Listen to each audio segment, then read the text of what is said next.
We are the Sibs, Duncan Bambi and Juice the kid.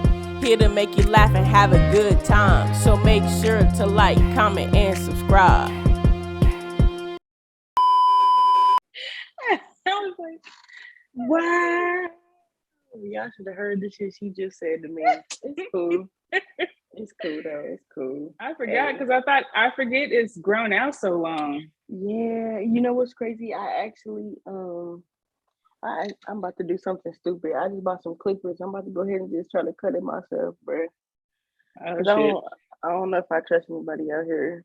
So listen, I haven't had nobody do my hair out here yet because I'm scared to let somebody touch my shit. So niggas be mad. They be envious too. Like I've had some bad hair days or hair appointments where like I went to somebody and I said trim, like hey, just get my ends, you know what I'm saying? Don't nothing crazy. And the motherfucker took my mohawk. Oh, you want a big chop? Yeah. Fuck no. Mohawk for way up here, and it was like basically down to where I got right now. Hell no, they gave your ass a flat top.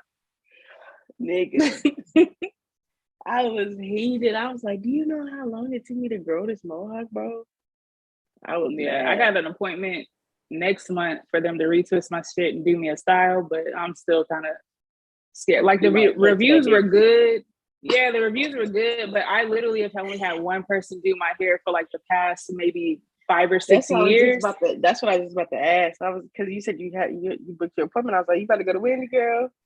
No, man, I wish. I just don't want to drive that 4 ass hours. It's somewhere over here in like Arlington. It's like 30 minutes away, but still, it's just don't fuck my shit up because I will fucking cry. Burn this bitch to the ground. You hear me? Oh God.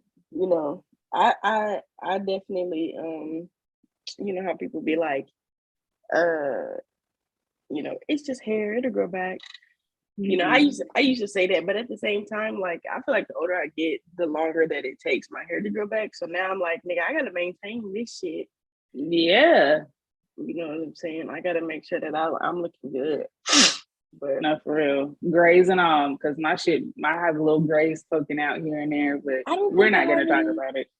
I don't think I really have any grays, to be honest with you. Be lucky, because I have like 5. I probably got like maybe one or two, but I haven't seen it. I think Sherry said I might have one. And it's crazy because like it's all for my new growth, so they're not like locked in, so I can't hide them. So they just sitting on the top, like the disrespect of you and fucking grays. The least you could have did. Now you want to come in. Yeah. Piss me off. They always say like grays is supposed to be wisdom, and then some people say gray means that you're getting old. Sometimes gray is just a hereditary thing. Like some people get them with around our age, with us being younger and stuff like that. So yeah, I just look at it in a positive aspect. I do think that there's about wisdom lessons that you learn in life. Like that's your trophy in a way. You got through that trial and that tribulation, and so that's what you got. That's a good way to think about it. Like for every gray is a lesson learned. Right. That's a good way to think about it. Yeah. So the motherfuckers that got hella grays, look, you did. And they. No, I'm just okay. For real, y'all. Let me find some stuff out from y'all. Yeah. Shit. Show me the way, sensei. Okay. Nah, but y'all, you know who it is. We back again with another episode of Back at it again. Right, back at it again with that girl with the dreads. Yeah, we got Kayla Ketchup. Y'all seen her last time when she was here, so you hear? You're gonna come in with the book. My sister from another mister, man. What you been doing since we last talked to you? Shit, working, honestly, like just trying to get my shit together, just financially. I've been over here stressed out, but I know it's, only God testing me and stuff, but I really just been working my ass off, like literally Sunday through Sunday, I'm working. So that's really it. And then also just trying to develop myself. I'm trying to like get out of being on the phones 24/7 and try to develop myself to become a project manager and just like actually have a career and not just a job. So It's real. definitely challenging. Yeah, man. Like you don't want to have just a job for the rest of your life. And I feel like as long as I've been at Capital One, I might as well start trying to develop myself to do something higher there. So Right. I'm You got the I'm knowledge currently for working it. on I mean, that. like you said, since you've Yeah. been there for so long, you know, you could go into a few things probably. Because Yeah. you went through 2 different departments, right? Or was it more than that? Yeah. Now this is my 4th one. Oh wow. Mm-hmm.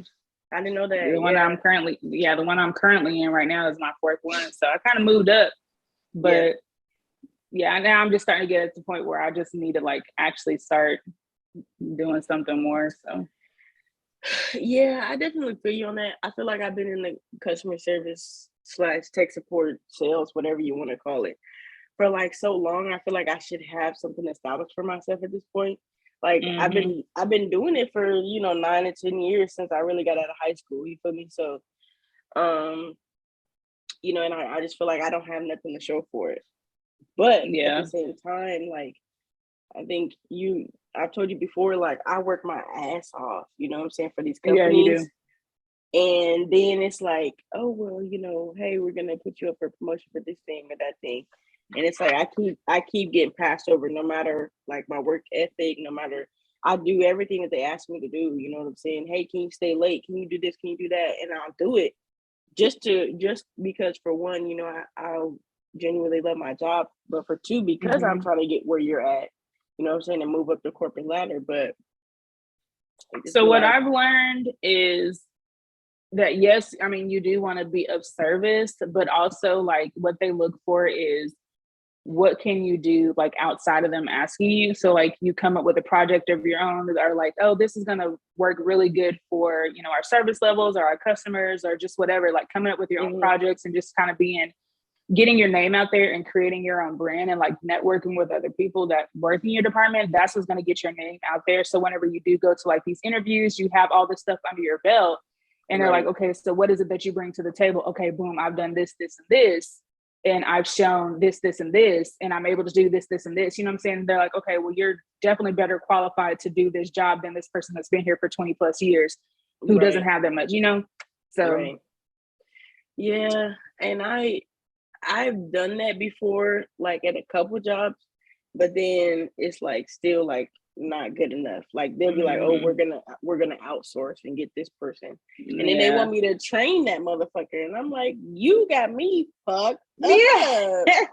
Yeah, it also too could be just the job, just the people that you work for. They just the type of job that they are, the type of person that they are. They don't give a shit about all the extra stuff that you can do. So yeah, I'm hoping either with Apple or to be honest with y'all, I work for Apple, but there's some pros and cons, I think, with every company, right? I'm at the point where like I don't want to keep working for a place that I gotta start at the bottom with like the night shift and the weekends. I'm at the point where I just don't want to do that shit no more. You know what I'm saying? Like I want to try to find a job that is Monday through Friday, 8 to 5. Something where like even if it's repetitive, I don't give a fuck because I'm gonna have that Monday through Friday, 8 to 5, a consistent schedule. I need something that's concrete, that's secure, that's consistent. And that's the one thing that I dislike about Apple.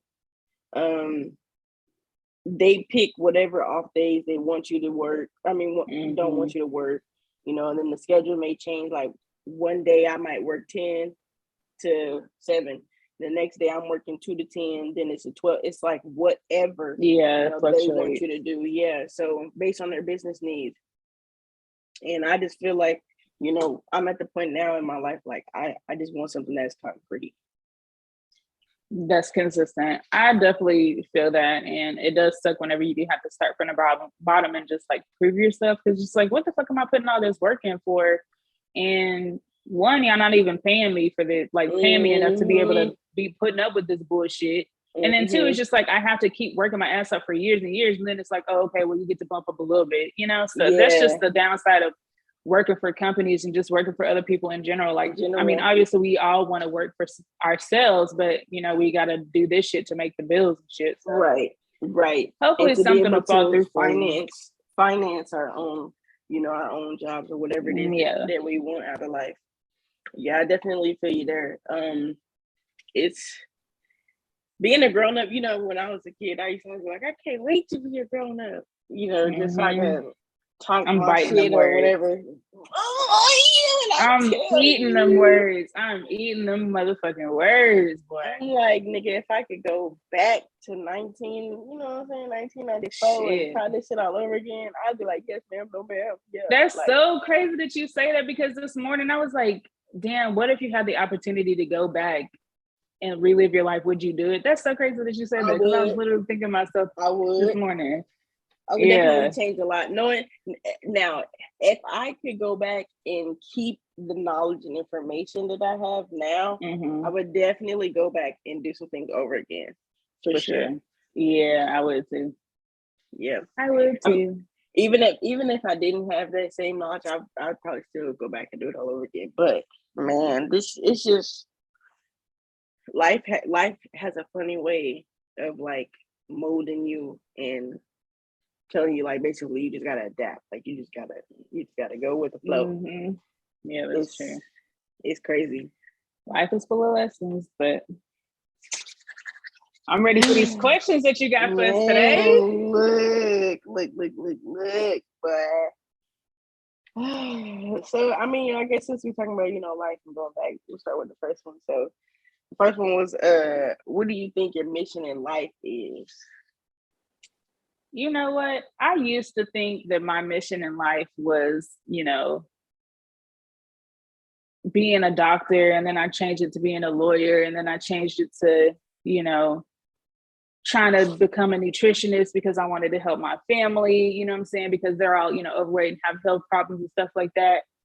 But now, as I'm going through my current season in life, I am really like, I'm fucking lost. Like, I honestly just don't know, because I love to help people and I love to be of service to others. You know, like, I love to do that. But now I'm just at a point where it's just like, I just really want to fucking exist and like not have any type of like responsibilities or worries or just like any other stress that comes with life. Like, I'm really just out here fucking winging it every single day with no guidance and just trying to do it on my own. And I'm just like, I honestly don't know what my mission in life is. So that's up for debate. Real. That's real though, Kay. I don't think a lot of people come to that realization, or they probably do, but they don't want to admit it, because I think it was either you or Sherry said it last time. You know, we all feel like there's supposed to be this mold or model, you know, in society that's pressured on us to have everything figured out in our life, you know, by the time that we get to a certain age. So that's definitely real, man. I can definitely feel you on that answer for sure. I think I kind of know what my mission is, but at the same time, like, I question it a lot. So like,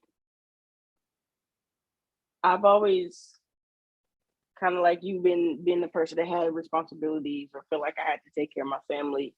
And then also, you know, growing up, I've always done music.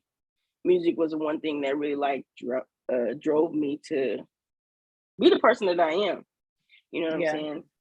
So like, I feel like sometimes my mission is to not only serve others, but to bring that joy in who I am into music. But I definitely question it, because I'm like, you know, I don't want to be serving other people anymore. Yeah. It does get tiring after a while. It does. And like, that's kind of like one of the reasons why I moved, because, you know, I've served other people so much in my life that it's like, where has it gotten me? Yeah. You know, and nothing but like really not being happy within myself. You know what I'm saying? Yeah. And so that's why now I'm like, I don't know, God, is that really what you know what you want me to be doing? You have me as Yeah. yeah.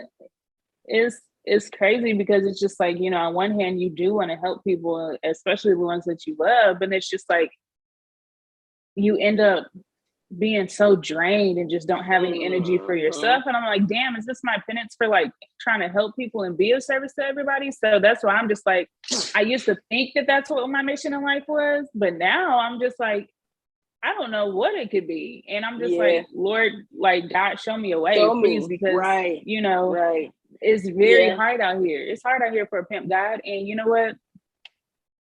I'm just trying to live my life like it's golden and it's hard.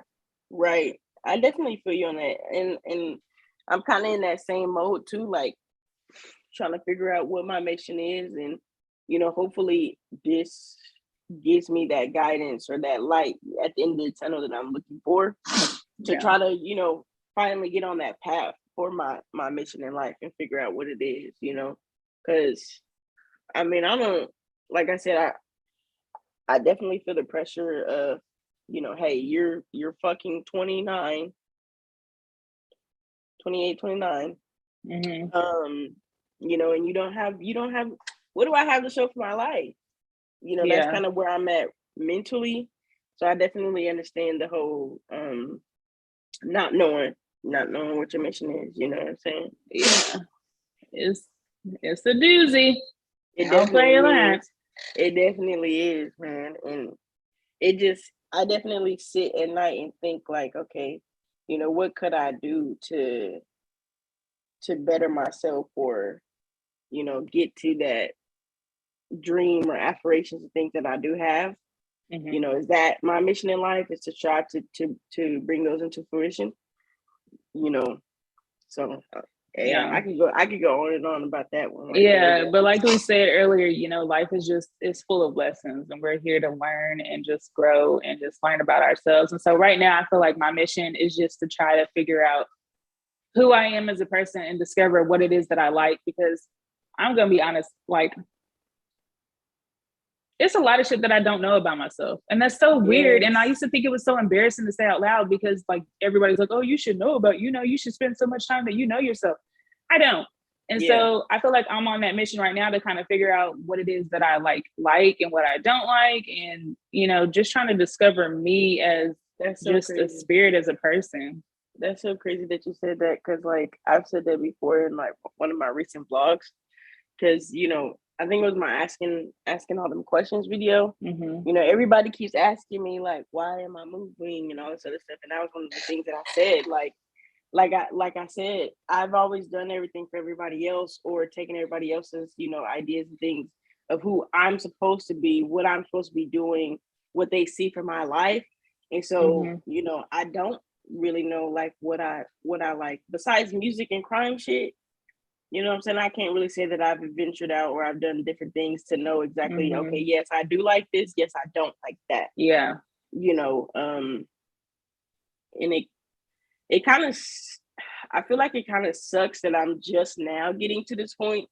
You know, I feel like I should have done it, but, you know, because there's like, it's a complicated situation. There's other factors and things involved with me moving and everything, trying to find myself, but you know, but that's the thing is like I should have like compared to what, you know what I'm saying? Because there's a lot of things, I'm sure there's like a lot of people that are like, oh, well, I should have done this, I should have done that. But it's just like, whose level of like, you should like you can or whatever. I don't even know what I'm trying to say, but like, what are we trying to live up to? Like, what kind of whose expectations are we supposed to be living up to besides our own? So it's just like maybe we are at where we're supposed to be at based off of what it is that what we really want. You know what I mean? Yeah, I think so. Like the reason why I said that is because, you know, I've been in a relationship for 7 years, right?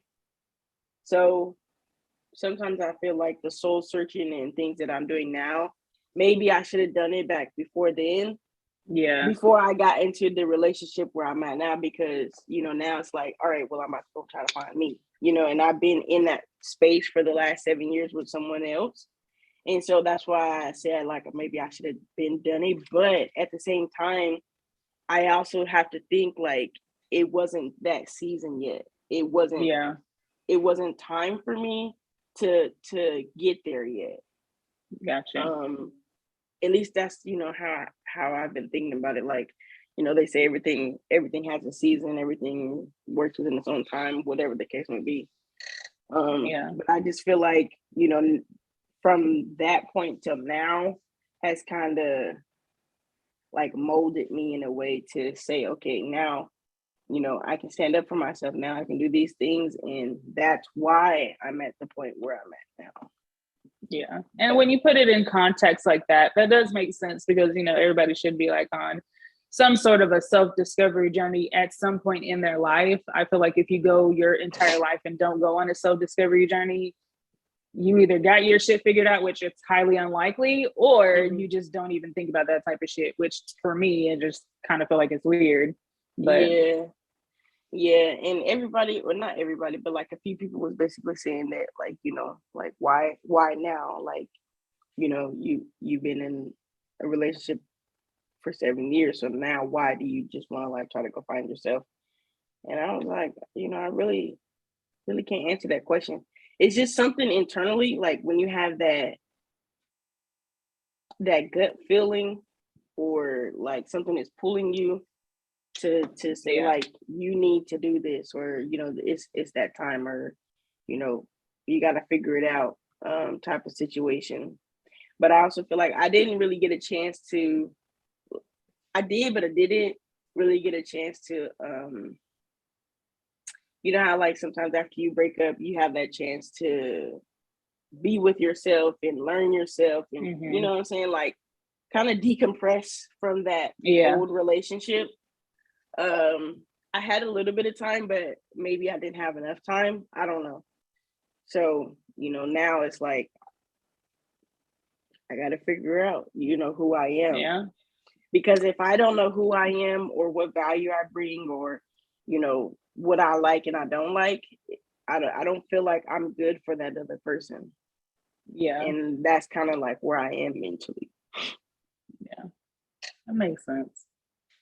That definitely makes sense. And like I think I said this in the last podcast that we did, is like I take so long in between relationships because I do want to, like you said, decompress and stuff, because it is important. So I definitely understand where you're coming from. But like your whole journey and like what you're doing, like I've been supportive of it since day one, even though this has been a very hard journey for both sides of your relationship. You know what I'm saying?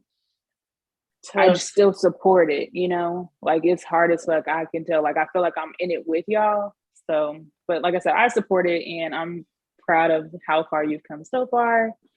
And hopefully, you just continue to blossom into who it is that you're supposed to be and come out of it better. So it's a lesson. I appreciate that. Yeah, definitely, for sure. I know I'm gonna get a gray hair somewhere out of this motherfucker. Look, it's gonna just sprout up like Caillou, that little piece of hair Caillou got, just gonna sprout up. Yeah, it's gonna be in there somewhere. It's a lesson in all of this somewhere, somehow. Yeah.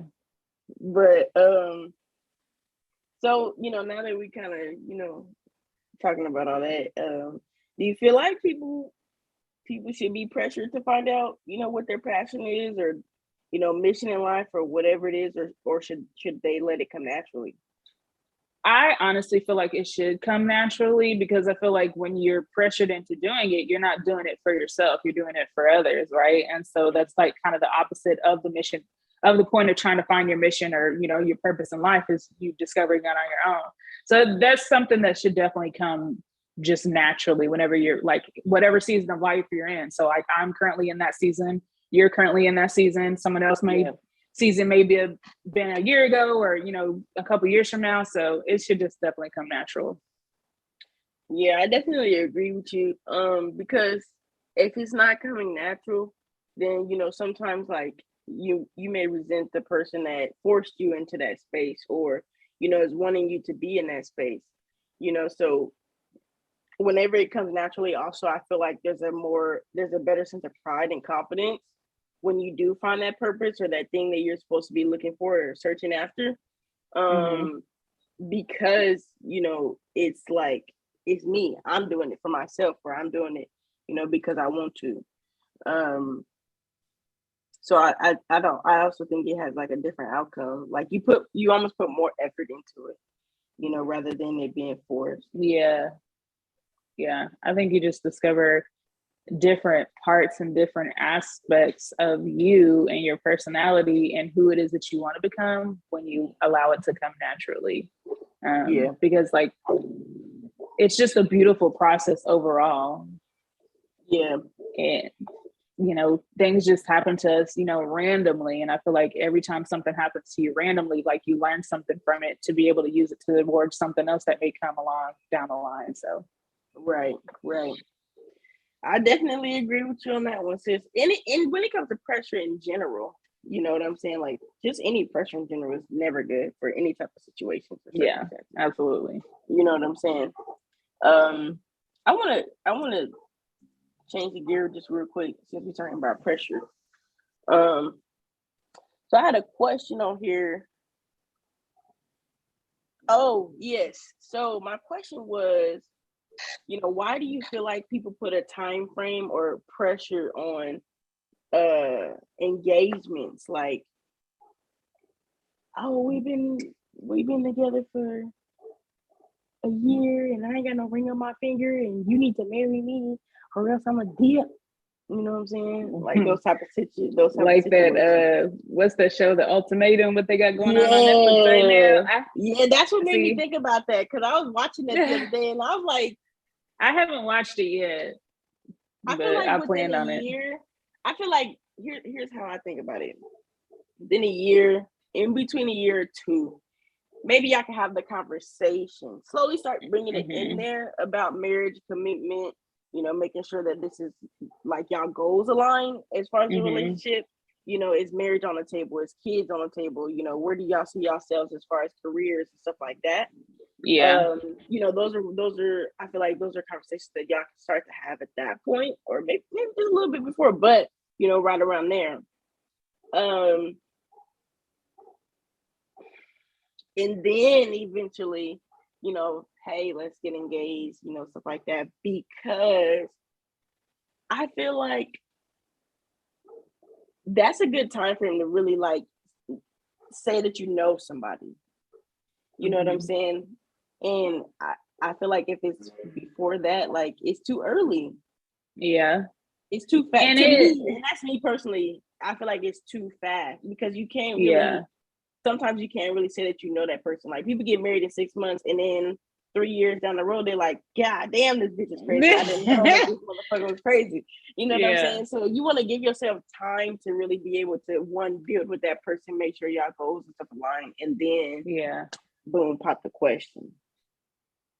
So for me, I definitely understand what you're saying, but for me, I feel like it comes in 2 parts. So the first one is like, the sole purpose of you dating is to date with a purpose, because you're dating to eventually marry with somebody. Like, I don't want to be dating somebody just to be dating somebody. Like, what the fuck are we doing? You know? Yeah. Like, my ultimate goal is I want to get married. Now, somebody else's goals may be just they don't want to get married and they just want to date, and that's fine.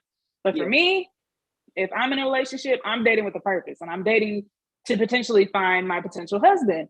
And so, yes, 6 months is definitely too early for you. Like, you don't know somebody within 6 months, let alone a week, right?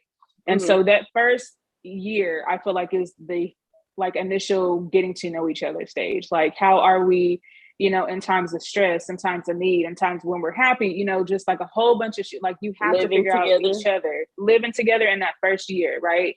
Yeah. And then that second year, it's like, okay, well, maybe we do want to make this thing like for sure official.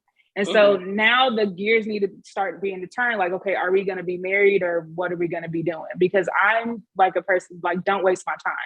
Right. And that's the whole thing for me, is like, you're wasting my time at this point if you don't want to get married. Because you have to think about it. Like, Cassie was with P. Diddy for years and he never fucking married that girl. But as soon as she left him, she got with somebody and boom, she was married. Same thing goes with Sierra and Future. He was doing her all types of dirty and shit, having baby mamas, all this. And then she got with Russell Wilson.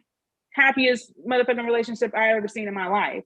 So I feel like a man knows who he wants to marry within the first couple of dates of him being with her, right? Because he who finds a wife finds a good thing. And I feel like if you see me as a potential wife, then you need to be making sure that you get that shit done. Otherwise, I'm moving on to the next. Like, that's just kind of how I see it. I don't think that you should be pressured to marry somebody, especially if you're not ready for it, because then that's how divorces happen. I think there's like a 50% or something, like a high ass percentage of divorce rates and shit. So like, it definitely shouldn't be pressured, but it definitely should be something that each couple has a serious talk about. And if you're actually going to do it, or if you're just saying this just because it sounds good and you want an engagement ring and you want to show off your engagement ring and shit, you know what I'm saying? Like, it's way deeper than you just having that clout for a little bit because you got engaged. Like, this shit is fucking for life. It's real. Yeah. I think I definitely, you know, agree with you. I think everybody's timelines too, it differs based on, you know, what their goals are. Yeah. You know, and how fast they want it. Age can become a factor too. You know, if you're, you know, feel like you're getting older, whatever, like these are goals that you wanted to reach by a certain time. You know, I get that. But I also think like that again, society, how we were raised, you know, TV and stuff like that also put like that pressure or a certain timeline on those things to happen. Or, you know, like you said, like for the clout, you know what I'm saying? Those things, to me, kind of are the reason why people put the time frame on it.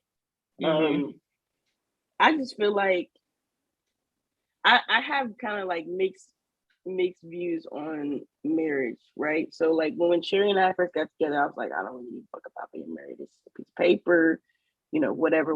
Like, I was like, we don't have to. I don't care, you know, all that. But as I got older, I was like, I feel like marriage is the ultimate goal, you know, or at least one of the ultimate goals. You know, and I see it as more so like showing that you really love that person. You guys have a solid connection, you know, and you don't want anything else. And so my viewpoint on marriage changed at that point, you know, and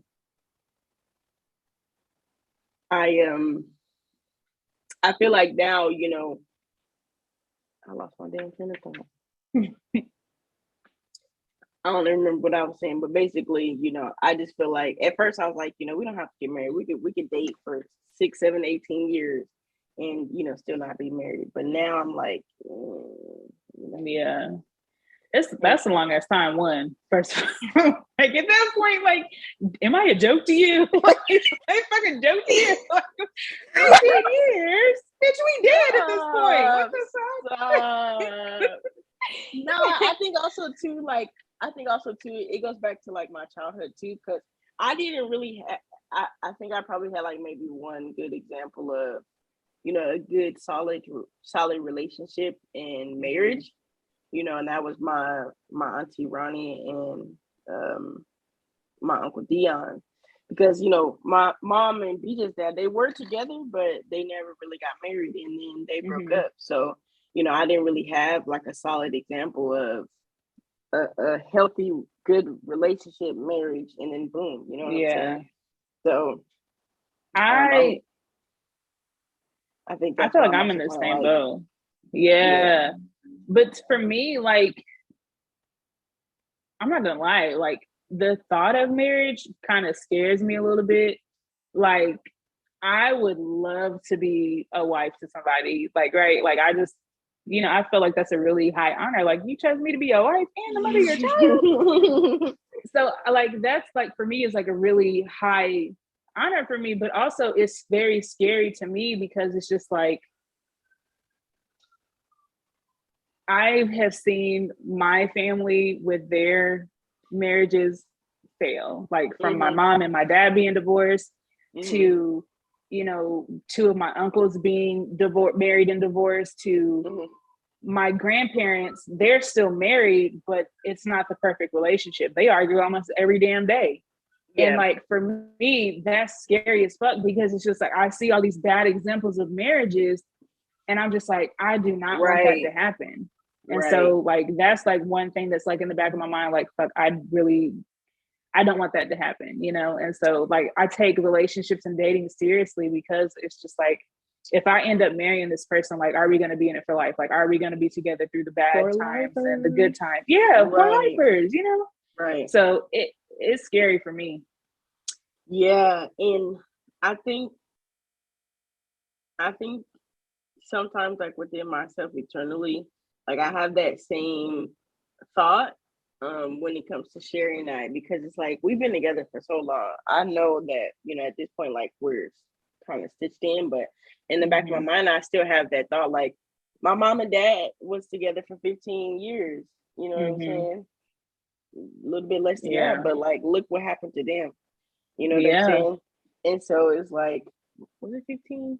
It might have been like 8 or 9, but anyway, they had been together for a long time to me, you know, and then boom, you know, they separated. So like you said, I'm the same way. Like I haven't really had like those good relationships as an example. So in the back of my mind, I'm like, anything could change. You know what I'm saying? Tomorrow is also not promised. So, you know, you never know like what could happen next. And it scares me. It scares me to think of, you know, building a life and being with someone for so long, and then all of a sudden, boom.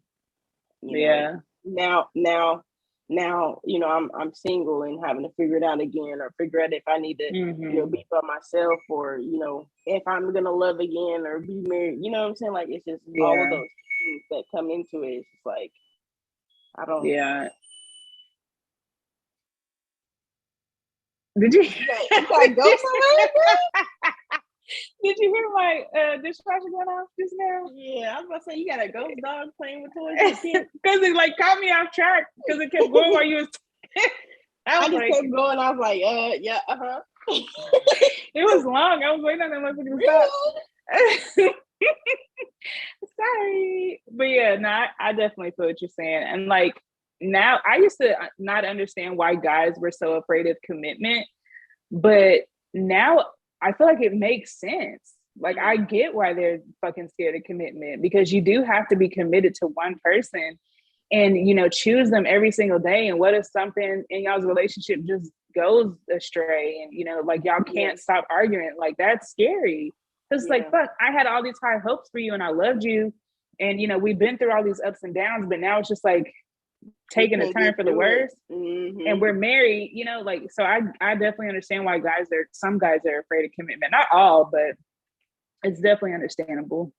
Yeah, that's the scary thought for me, you know, is like giving my all to someone or saying like this is my person, and then it like falling to shit, bro. Yeah. You know, and I get that, you know, people go through things, right? But I want to be able to say one and done, nigga. Look, either we getting through it or we ain't no divorce. I don't want to be divorced. Like we are gonna make this shit work. We got to go to marriage counseling because I believe in therapy. So we about to go to couples therapy. We finna do all types of little exercises to get that little spark back. Whatever we need to do, but we are not separating. I'm sorry, especially if we got kids involved. You got your rabbit ass mind if you think you finna leave me. It ain't gonna work. Nah. You gonna leave me? You gonna leave me, right? I guess you gonna leave me now, huh? I turning your ass. Man, you hear me? Shit. It's so scary to think. Like, and it's just like me and Sherry ain't even married, but that's just how, like, you know what I'm saying? How like I think about this shit. Cause it's like at this point, I look at our relationship as if we are married because we've been together for so long. You know? Yeah, that's so kind of how I look at it too. It's crazy. But you know, I mean, I think we kind of touched on this a little bit already earlier, but you know, what do you let me I'm gonna rephrase the question. What do you think is the benefits of taking a year off, like to, you know, discover yourself or in your relationship, stuff like that? What are some good benefits of that? I feel like when you do, you get a lot of clarity. Everything just starts to kind of align for you.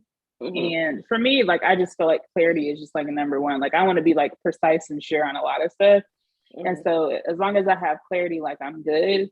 And just realignment with yourself and who you are and what your beliefs are and what your values are. Like you said, like, what is it that I'm bringing to the table? Like, can I be enough for myself and this person that I'm in this relationship with? Or, so I feel like it's really important. I feel like I wish that everybody could just take off a year from, work, school, whatever, and just like go out and discover the world and, figure out who they are and blah, blah, blah. Cause I feel like a lot of people would just be a lot happier if they could do that. Right. So I definitely agree on clarity. I think also like building confidence is definitely one of them. When you take that year off, like sometimes, you growing and learning in yourself, you become like more confident, or you love yourself more. Some people they do like them little words of affirmation where, I'm beautiful, every day. Yeah. So that builds that confidence, because you're taking the time to look inward and not focus on trying to find someone else, or, find whatever it is out there in the life, out there in the world, excuse me. So you have more time to focus on yourself. So I would definitely say clarity, confidence. I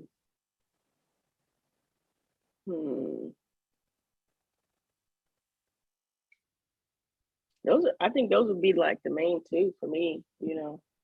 Just finding it.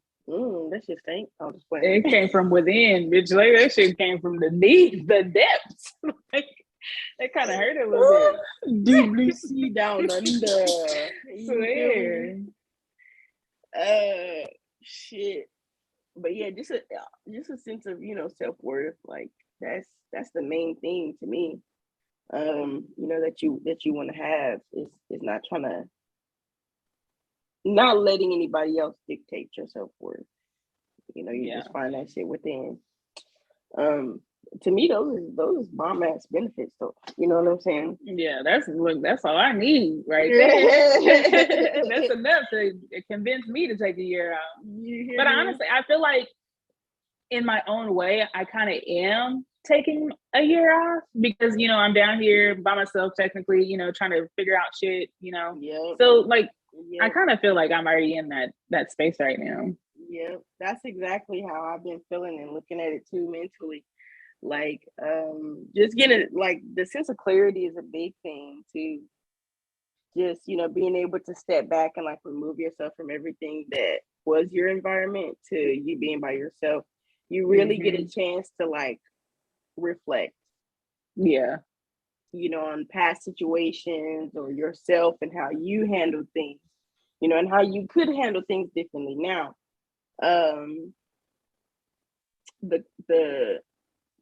The sense of mental peace, almost in a way, is another thing. And like, I think when I said that the other day, like, people took it in the wrong manner, and I wasn't meaning as if like, those people like bother me and all this sort of stuff. I was just saying, because of the clarity, it puts my mind at ease. Yeah, because I'm an overthinker, right? I'm an overthinker, and I overanalyze, and sometimes I self-sabotage because of my thoughts and how internal I am, and I'm fucking myself up. So having that time in that space, and having that time to just, get that clarity, has brought me a lot of mental peace, and not put me in that depressed and, overthinking mode that I was in before. And so sometimes, when we say stuff, maybe I don't always articulate it the best way possible, but I think sometimes people take things and they interpret it how they want to interpret it, without asking for clarity, or trying to make sure that's what you actually meant, right? So but yeah, them thoughts, boy, that's so funny that you say that, because like, I never knew that you were like an overthinker, because I'm a very bad overthinker. I overanalyze. Like, it's sometimes it's crippling sometimes. Like it's so fucking bad. Like even when I'm in relationships, like it just takes a fucking turn for the worst. Like and that's another question that we have here that I'll probably switch to in just a second. But I don't know, and like it's weird to me how much I overthink, because I'm also a person that's just like, I'm a cool, collected, human being. Like I go with the flow with a lot of things, but when it comes to like my future or where I'm at, I just like, I'm like think, and it's just so much that I feel like I think about it so that way I can plan it out, I guess, for my future and stuff like that. But that shit, it's so hard that when you're in that mode to kind of just like get out of that, because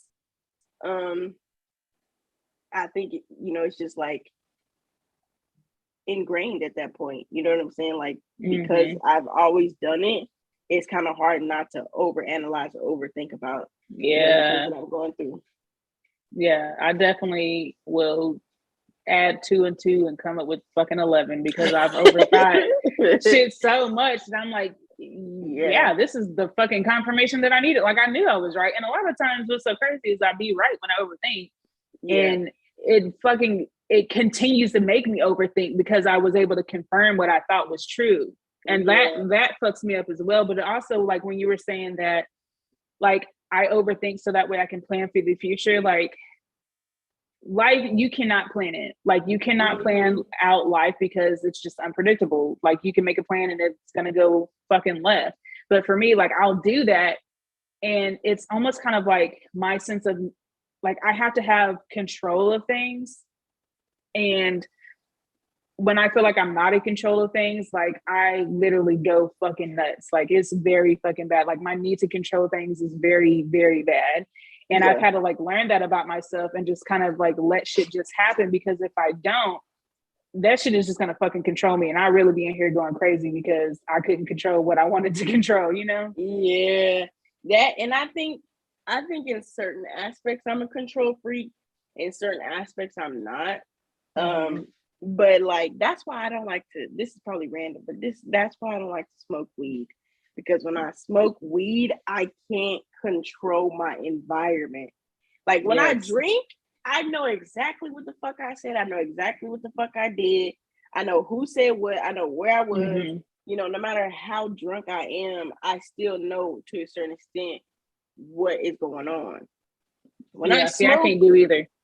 No, I can't do either. Both of them, I can't do both of them. Like even with like drinking, like I used to be like a very heavy drinker. Like I used to drink Seagram's gin. Like me and my best friend, we used to stay together. We used to drink damn near every weekend, rum, whatever it was. And then like one night I was just like, I don't like this. And so after that, I just stopped drinking because it was like I didn't have control of the situation. So now I have like maybe 2 glasses of wine. I'm straight. Like I'm good. I can drink a whole bottle of E&J by myself, and like I know where I'm at. But also at the same time, like I always do it in a controlled environment too, so it's still an aspect of controlling. I know that I'm with safe people that I know that have my back, or that are going to take care of me if something does go wrong or I can't control myself. Or I'll be in the comfort of my own damn home. You know what I'm saying? So I know that I'm in a controlled 9 times out of 10. Yeah, right. 9 times out of 10, I'm always at home. Like I don't really, like if I'm out drinking casually with people socially or whatever, like I'll have maybe a drink and then I'm good. But if it's something to where I'm at home, all right, cool. Maybe I have 1 or 2 glasses. But if it's out and about, it's just like, nah. I don't know. It's just like for me, it's just a trust thing too. Like even with like it's the control part of it, and then it's also like the trust thing. Like, can I trust these people around me to be able to take care of me if I do have 1 too many drinks? You know what I'm saying? Yeah. Like for me, that's very hard. Like the trust part of it is very fucking hard for me. Yeah, that's why I said, like, if I am with people, it's just like I know for a fact that I can trust these motherfuckers. You know what I'm saying? Yeah. Like, and my circle is small. It's you, Robert, BJ, Brooke, Sherry, and then her clan, Nay, Halston, Destiny. you know, but damn, bitch, that's a pretty big circle now. That's You got more like people. me. That's like me. Dang. But see, to me, got that's like that's kind of okay. Maybe we'll say what's bigger than a circle, a globe. We'll say that. Girl, you got a gaggle of people. I got like 4 people, if that. To me, that's not a lot. To me, that's not a lot, you know. But they're like family, you know what I'm saying? Yeah. So I don't really look at them like friends either. So, you know, it is what it is on Yeah. that one, but I feel you. I think the last time I just got blackout drunk where I didn't remember anything was on my birthday, that day that we had went out to downtown. Really?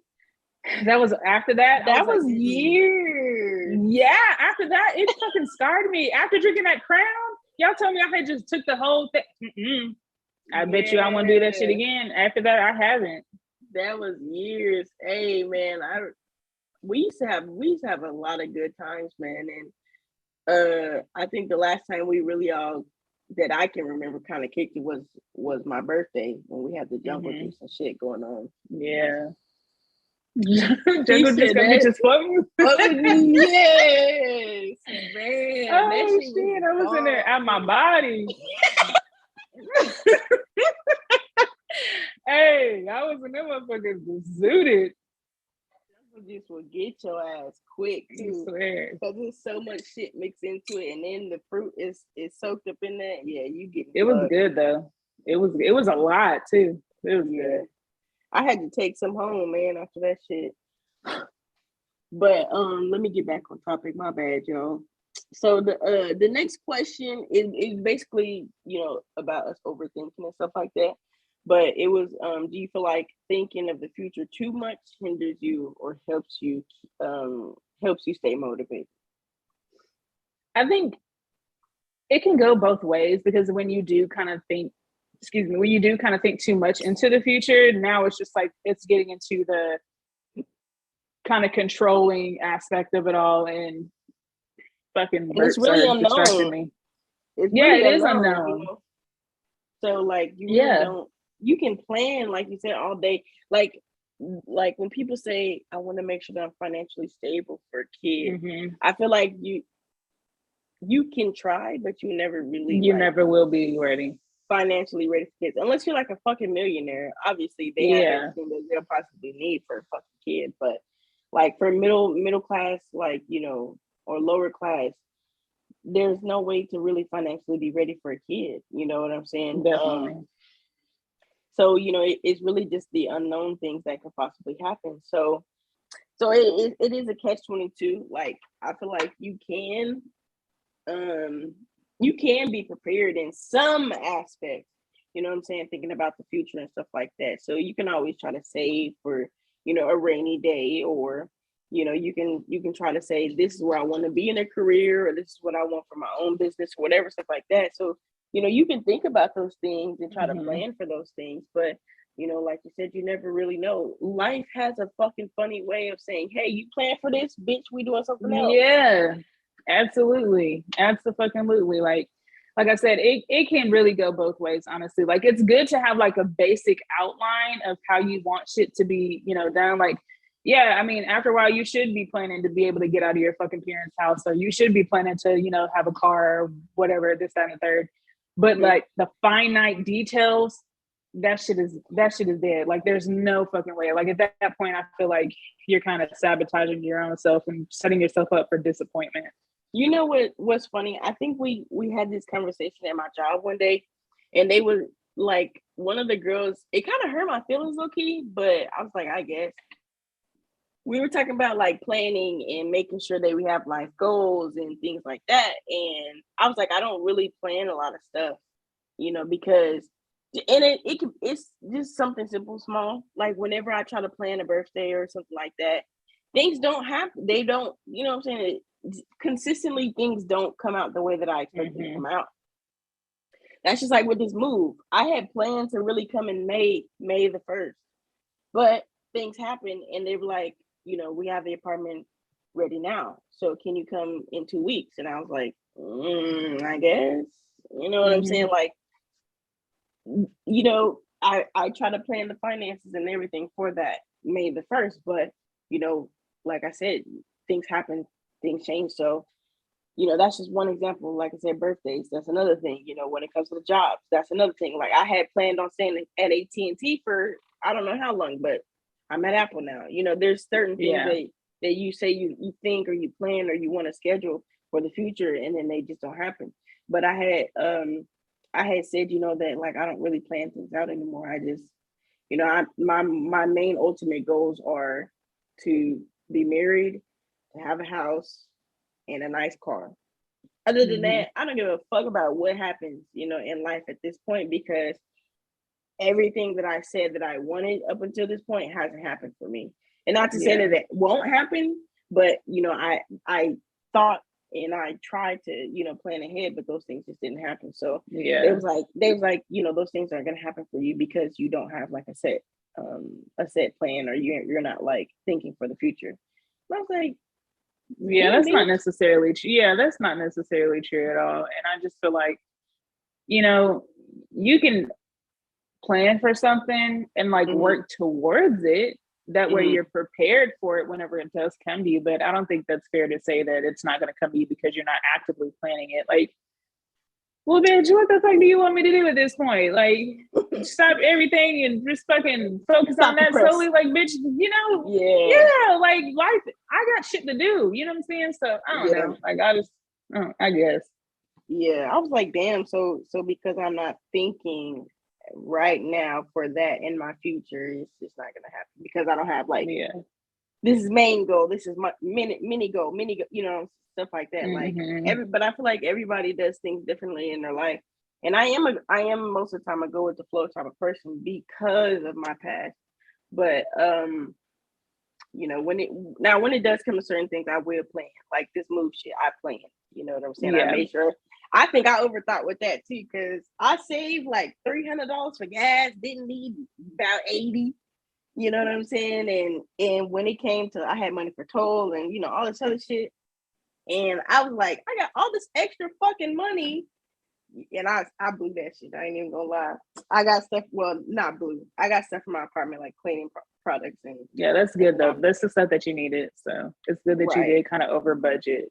But yeah, I mean, stuff like that, obviously, like plan, because like that's something that's going to come up quick, but shit that's like super in the future. Yeah. I strive to be a go with the flow person, but like I said, my need to control things is very hard for me to like just let go and let God sometimes. Yeah. And I feel like a lot of times it bites me in the ass because when it doesn't work out the way I wanted it to, I end up being disappointed. And so that's something that I'm working on. I am getting a little bit better at it, but it's still a work in progress. Yeah. I mean, life and us as people, we evolve. So, it's always going to be a work in progress, but as long as you can come to a realization that these are things that you are working on, you know what I'm saying, and be real with yourself, then that's really all that matters, right? So, just keep striving to work on it, or be, if that's what you want, be that person that goes with the flow, or whatever the case may be. That's what I would say. I have this big fucking jar of cookies, and I've been staring at them this entire time. So I'm gonna have me a little cookie. Ahead, have a cookie. You deserve it. Yeah, treat yourself. Shit, girl. I was like, these motherfuckers look good. I can't remember if I asked this on the last one, but speaking of treating yourself, that really just brought up something in my head. Like, do you ever feel bad sometimes for treating yourself or doing things for yourself? Now, like, I mean, and what I mean by that is, like, of course your bills are paid, responsibilities are done, but like in those aspects, do you ever feel like bad for buying yourself something, or doing something for yourself? Absolutely not. So I used to. She was straight out with it. I love it. Go ahead. So back in the day, I used to be like that. I used to be very hard on myself about buying myself something. I used to have a hard time justifying purchases for myself. But after a while, I was just like, well, I don't have shit. So let me start buying shit for myself. Now, I will for sure have me a self-care day. I don't give a damn. I'm gonna buy whatever it is that I am in a a mode where I like to buy stuff from my home to make it more homey. So if I do buy stuff, it's stuff from like my house. But yeah, I mean, as long as my bills are paid, I guess I'm fine. I don't really have an issue with it. See, I have mixed feelings about it. And again, I think it comes from kind of how I was raised, like do for others and in the church and stuff like that. So growing up in that type of atmosphere environment where, you know, you serve others kind of before you serve yourself. So I used to I kind of still do, but I felt bad for like doing stuff for myself, you know, buying myself clothes, buying myself shoes, you know, and doing other things for myself, like even just sometimes giving myself like something from DoorDash, like, do I really, you know, should I really do this for myself? Like, I don't know. I just, it's it's so hard for me to like really just treat myself and just blow money on myself. So a lot of times, like, I don't do it. Like, I'll just have money and I just keep it because, you know, I'm like, I got clothes. I don't need more clothes. You know, I have stuff to wear, like, you know, or I have shoes. They're not talking yet, so I won't buy another pair of shoes. You know, and I think also too the way I grew up, like not having at times, I got used to just being thankful for what I do have, and so that also is another reason why I'm just like, you know, I don't feel like I need to in a way. So when I do, I'm like, ooh, I should have done that. Sometimes I take the shit back and I'll be like, I don't look.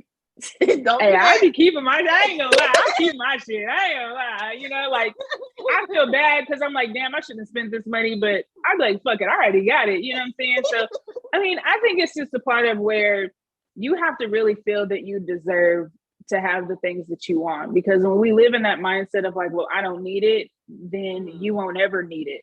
You know what I'm saying? And so you're always going to be living the bare minimum and having the bare minimum because you don't go out and treat yourself every once in a while. Like, you don't have to do it all the time, but being able to go out and like splurge on yourself and just know that like I deserve to have nice things. I deserve to have the things that I want. You don't have to live in like a scarcity or a survival mindset all the time. And that's very hard for me sometimes to get over because, you know, when we were younger, like we had stuff because we were younger, but then when we started like growing up as into teenagers and stuff, times got fucking hard on us. And a lot of the times we didn't have money for things that we wanted. And so I ended up developing this mindset of like, well, I'm just going to be thankful for what it is that I have and try to get the things when I can get it. And you know what I'm saying? And then eventually it just kind of festered in this, well, I shouldn't get this. Like, I don't really need this right now, you know? And then after a while, it's just like, well, fuck, I don't have shit. So let me start actually buying stuff for myself. Yeah, that survival mindset, bro. When you brought that up, it made a lot of sense to me because, like I said, you know, me growing up, like I won't say we because, you know, there was a point where me and BJ, we didn't live together. And so having to grow up the way that I did, like we definitely was in survival mode. You know what I'm saying? Me, Mom, and Faith. And so growing up like that, I really do think that that's where, I won't say fucked me up, but I think that's, you know, where a lot of like my trauma and things that I'm going through now, like trying to work through, doing that work within myself stems from is that survival mode and, you know, being homeless or not having clothes or my mom not being able to buy clothes, you know, trying to find a job, we move and bouncing, you know, it's just all of that really got me in the mindset of, you know, like I said, like I'm thankful for what I do have because it could be worse. Yeah. And so I think I'm a minimalist. So also too, like I think of myself as a minimalist because of that. So like I'm always like the bare minimum of things. Even if I have money for food, this is all I need for right now. You know, like this is all I'm gonna eat, whatever the case may be. Like right now in my place, I only have the shit I feel like I need just to get by. Yeah. You know, I got But like see, my like my TV, my couch, you your know, basics. my lamp. You know, that's it. And the extra stuff that I do have is pertaining to like my music. You know, like my Yeah. personal stuff. But other than that, bare necessities. You know, yeah, like You that's stupid. it. Nah, mine kind of festered into the opposite because I was in survival mode for so long growing up, and it just kind of kept going. Like I still am in that survival mode sometimes. So sometimes I'll get shit because I'm like, well, I don't know when the next time I'm gonna have it. So I might as well get it now because I don't want to be without. And like even like sometimes that's with me with like food. It's like, you know, when people are in prison and they have to hurry up and eat their food because they don't want somebody else to take it, like they're in that survival mode. Like sometimes I'm like that because like for sometimes like my family, we didn't have no fucking food in the house, like at all. You know what I'm saying? We would have to like ask our grandma to come bring us some to eat or ask our like neighbors or something like, hey, can we have blah, blah, blah. Yeah. And it was just like, now that's festered into my life where like I kind of overeat because I'm like, well, I don't know when my next meal is going to. When I know that's a lie because I make my own money, but I'm still in that mindset of like being in survival mode. Like I don't know when I'm going to have my next meal or next whatever. So I think it kind of made me happily independent because now it's just like we grew up, we didn't have lights sometimes, we didn't have gas sometimes, we didn't have water sometimes.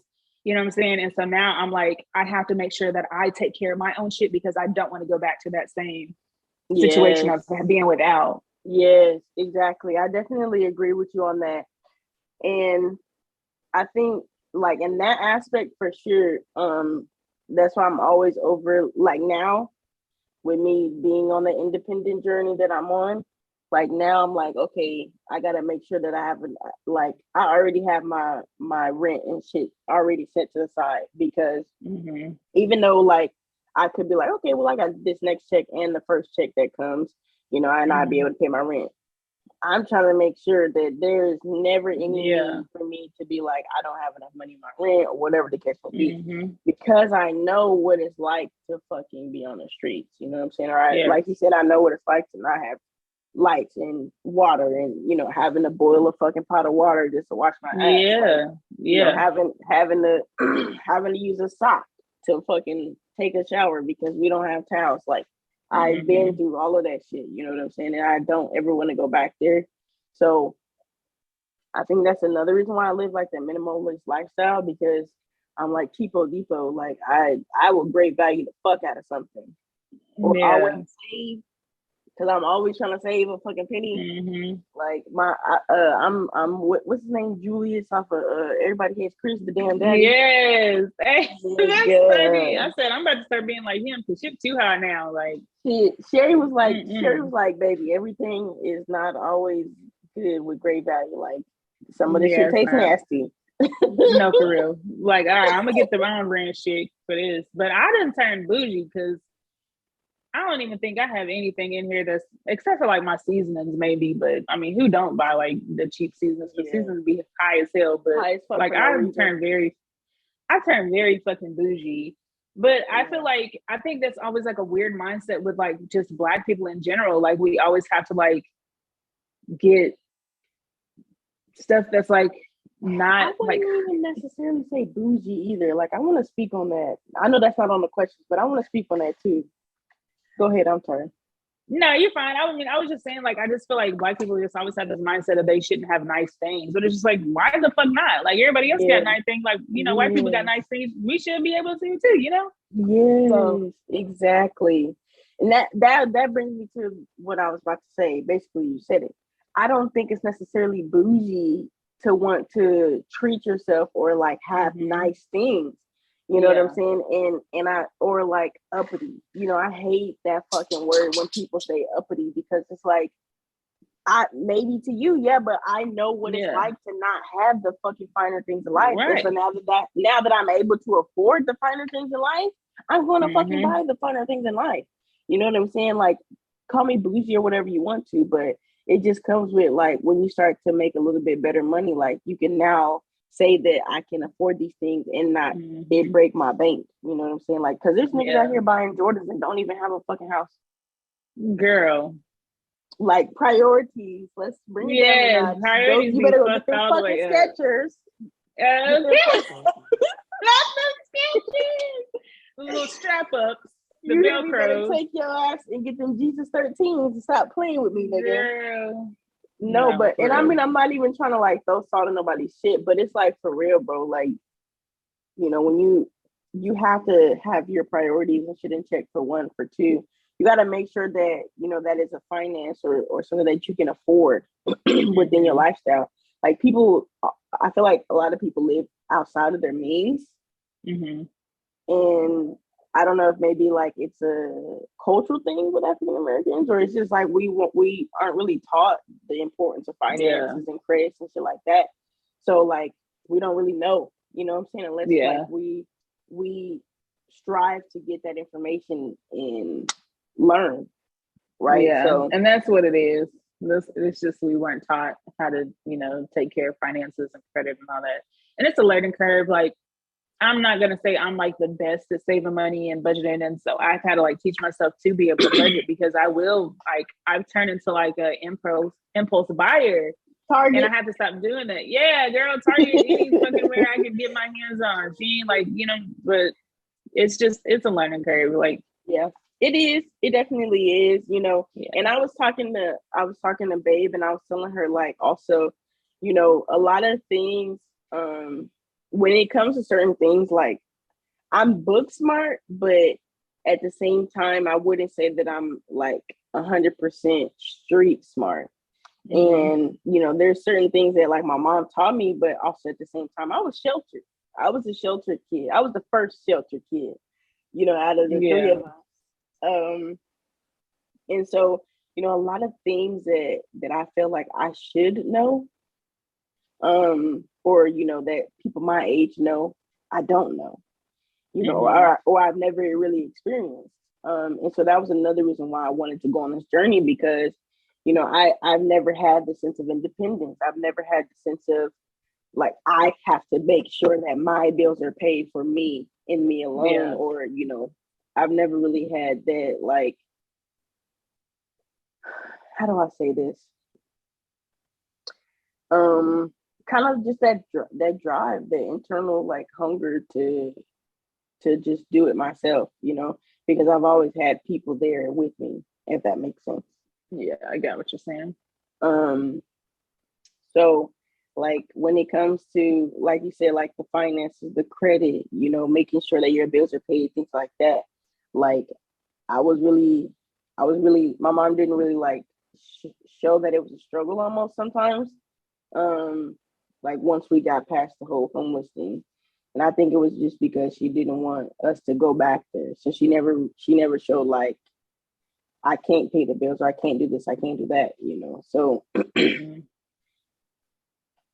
it's definitely things that I wish I would have been taught, but you know, I'm learning it now.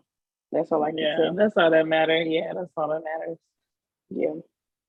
Shout out to all the moms out there making ways out of no ways, because my mom was definitely one of those that somehow she flipped some shit and made it happen. So man, when I wrote Lord Why, that was like the main purpose of the song, was to like kind of give like, you know, a dedication to my life, but also to her in the beginning, you know, because if it wasn't for her, I really don't know where we would be, you know, where I would be in life, or who I would be, you know, because she definitely like, you know, made meals out of no meal. I would go in there and be like, there's nothing fucking in here to eat. And she would come home and be like, boop, boop, boop, boop, boop, dinner's done. And I'm like, where was this?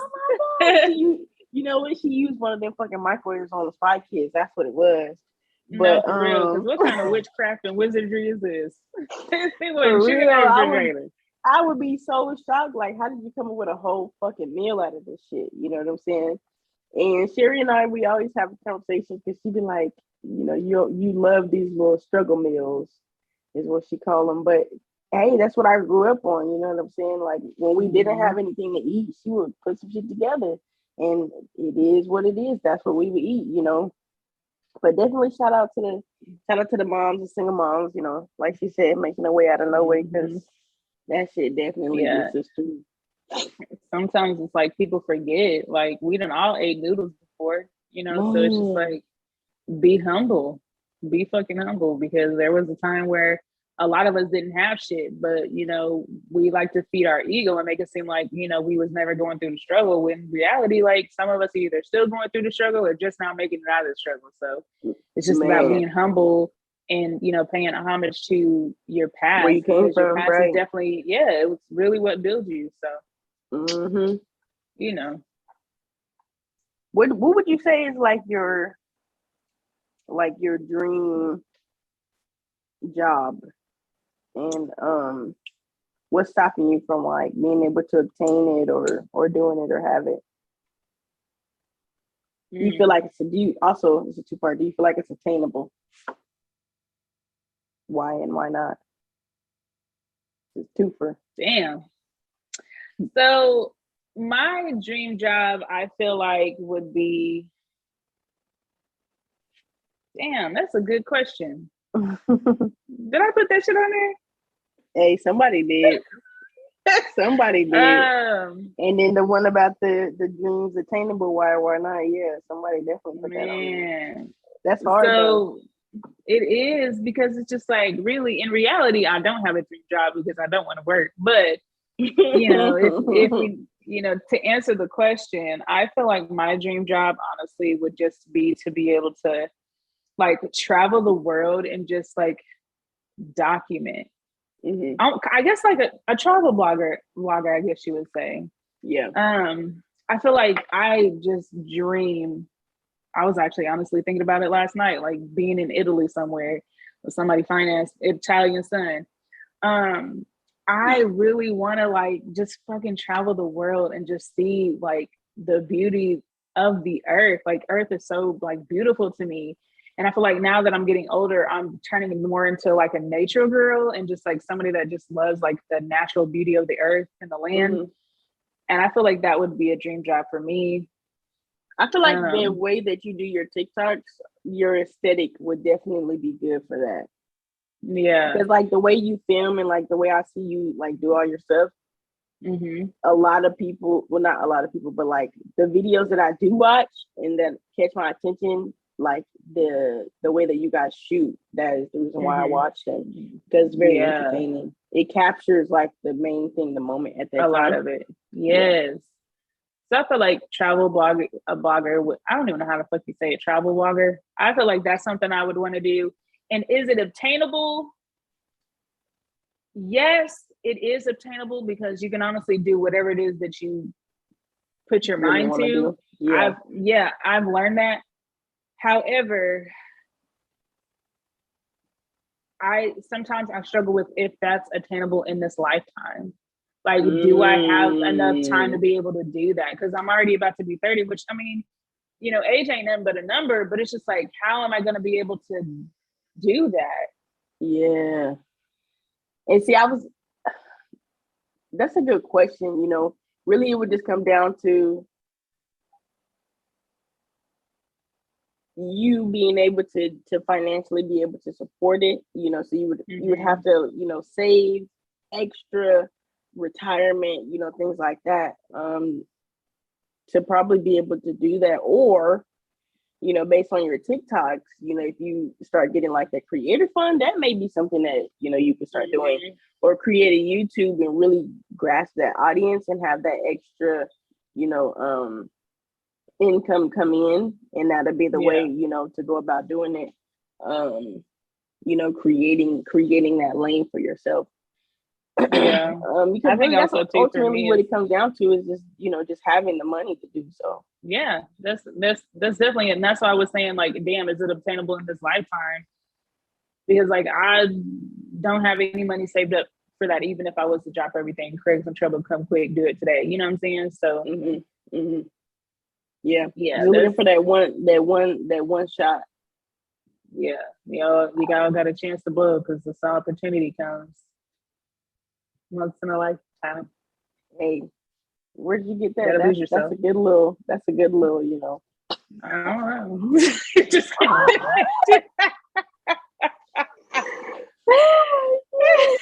no, hell no. No, but yeah, man.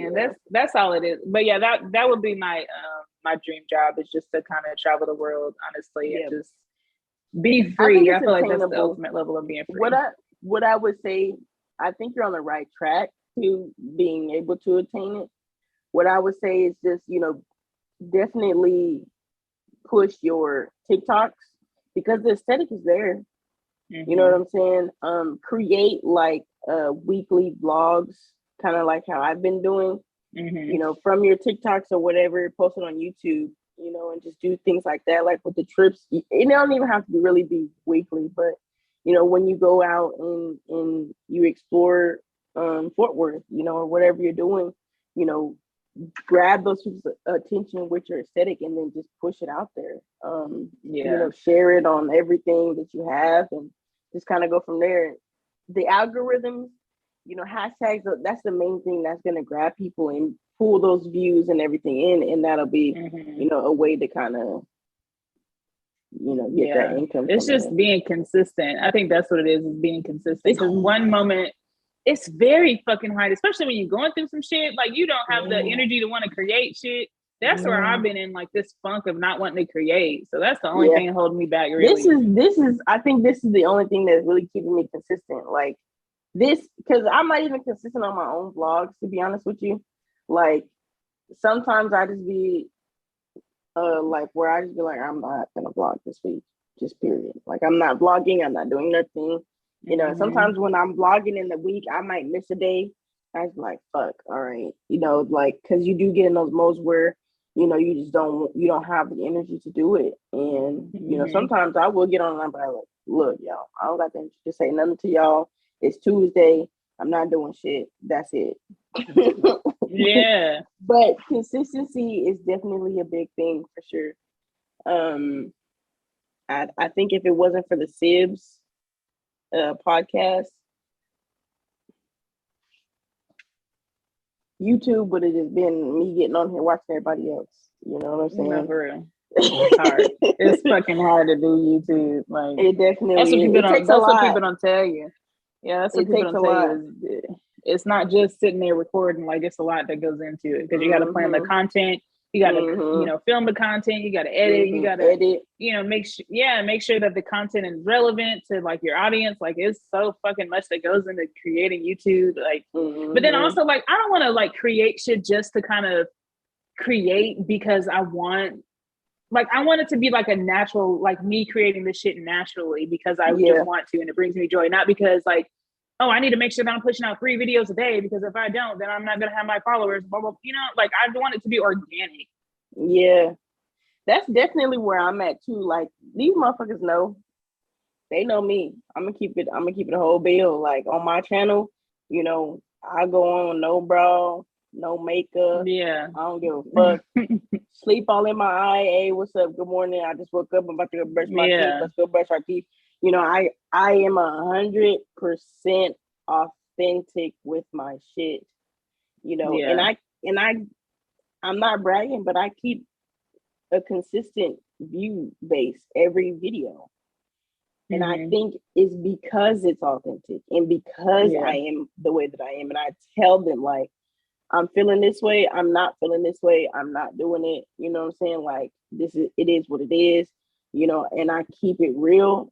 I definitely agree with you on that. If you are authentic with your shit, it is going to grab more people because you're real. Yeah. You're not faking your energy and all that other shit. You know what I'm saying? So I definitely. What would you say? What would you say with your dream job? Shit, I forgot about asking a damn question. Oh my god! Hey, I feel like I have so many. I think my dream job would really just be me being an entrepreneur, and I say that because I have my hand in so much shit to me that it would be like vlogging, or the podcast thing that I'm doing now, or a music producer, rapper, whatever it is. Arts and crafts. I'll be doing all that shit every now and then. So like, I really, I want to be in everything almost, you know what I'm saying? Like, I just, and have my own. I want to also have my own studio. So I think that would be another dream job.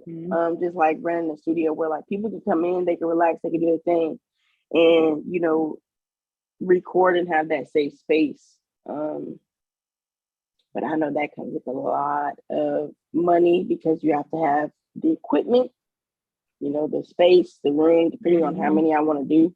But that would be, my main thing. Anything tied to music for sure would be the top. But after that, like, anything that I could get money off of, really, that I wouldn't have to work for the white man. Yeah. Now, I say that it's attainable, but at the same time, like, is it really though? Because the music industry is hard. It's harsh as well for females. So, I mean, they're changing now, but for female producers, it's really slim. It's still tough out there. Yeah. And the thing that trips me out is people always say, you have good beats. They're not bad. They sound like whoopty whoop, Timbaland or Missy, but they don't mess with it because it's in that field. And so they're trying to go like, they're trying to be like, whoever is current right now. I don't listen to it, but the new kid shit and not creating their own lane. Yeah. So I'm like, if I sound like the greats, then why wouldn't you fuck with me? Yeah. Make it make sense, buddy. But that would, I think if the music industry was to change their outlook on women, and like how they do their recruiting and stuff like that, it probably would be attainable. But if not, I would probably just keep doing my thing that I've been doing. I mean, but a lot of people that are underground though get a lot of their followers from being underground. Like that's why I fuck with Big Crit so heavy, because he was underground for a long time. His fan base is fucking wild, and he still kind of slept on, but he stayed true to himself that entire time. And now that he's kind of getting a little bit more mainstream, he still slept on, but his fan base remains solid because he's a solid ass artist. He just came out with something like not too long ago, didn't he? Yeah. So Digital Roses Don't Die, and then he also came out with a mixtape with Wiz Khalifa and Smoke DZA. So it's just like you can do the music and have it be obtainable and just stay in your own lane and be underground, because that's where a lot of your followers are going to come from anyway. Yeah. And to be honest with you, rapping was never really something that I wanted to do. Like I only did that because I wanted to show people that said you can't rap on my beats, that you can, you just choose not to, or that, you're scared to create your own thing. And so, it was never doing music, instrumentals and stuff. That was really the main thing that I wanted to do. But just the engineering and everything of it. Right. But like now that I have done it, everybody's like, their last EP was so dope. You just need to come out with another one. I'm like, I don't know, man. I just don't feel like I have like, how women rappers have that certain grit or that voice behind them. I don't feel like I have that, like I know I can write, but I just don't feel like I can deliver the words the way that I envision them or the way that I hear it. You just have to find your own sound. And sometimes that shit takes years to accomplish, finding your own sound. So I think it's just with more practice and just like more experiment, and then, kind of figure out what fits and what doesn't fit, you'll eventually find your sound, and then it's going to work. And you're like, all right, this is what it is for me. Yeah. I think,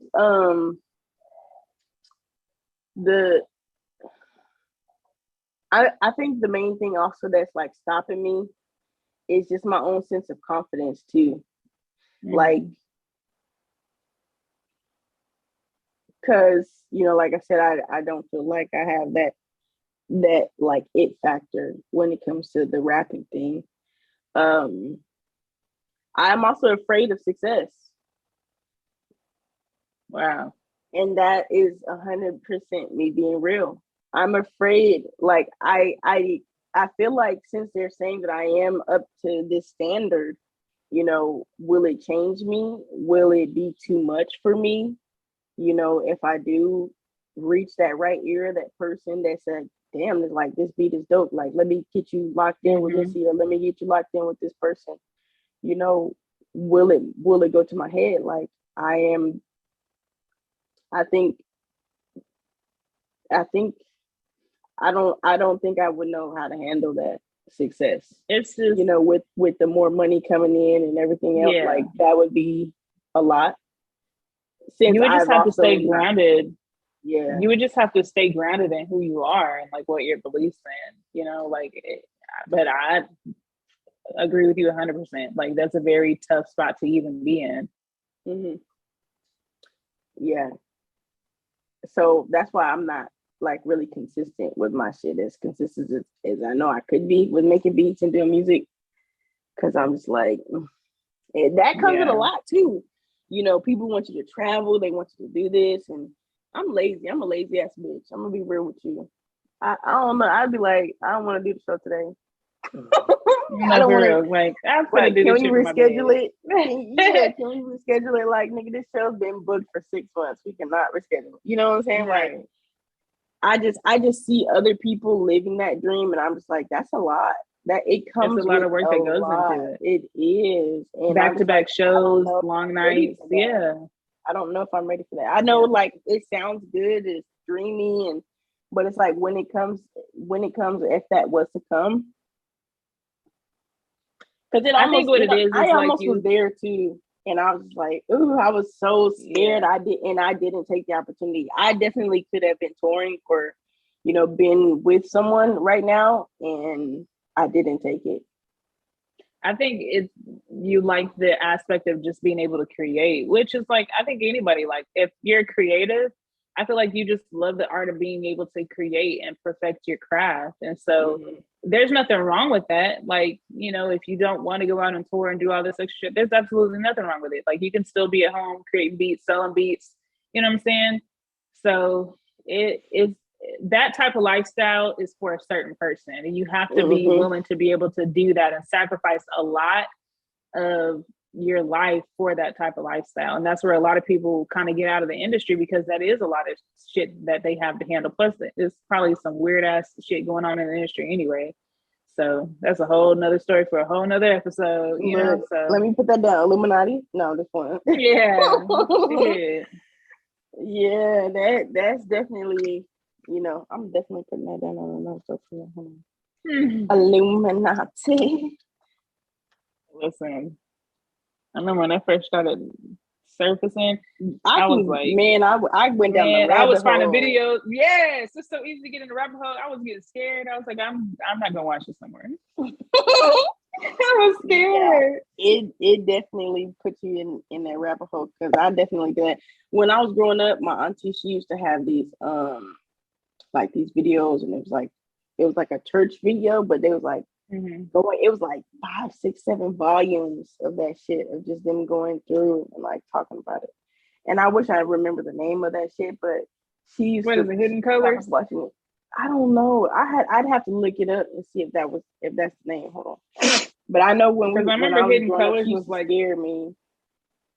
I know Hidden Colors was like 4 or 5 different volumes or something like that. What the fuck happened to mine? And I know it's Black people and all types of, like, they were talking about that shit, but it could have been. But I know it don't look familiar to me. But I know they were talking about like the hip hop industry and all that stuff like that with it, and I was like, but you gotta have another little cookie. You wanna keep going, or you got somewhere to be? You wanna tap out? You got some more questions? We still got some more questions, but if you want to end it, we can. We can keep going. That way you can like edit and put in what you want and put in what you don't want, what you feel like is relevant. We got like 5 questions left. So 4 questions left. So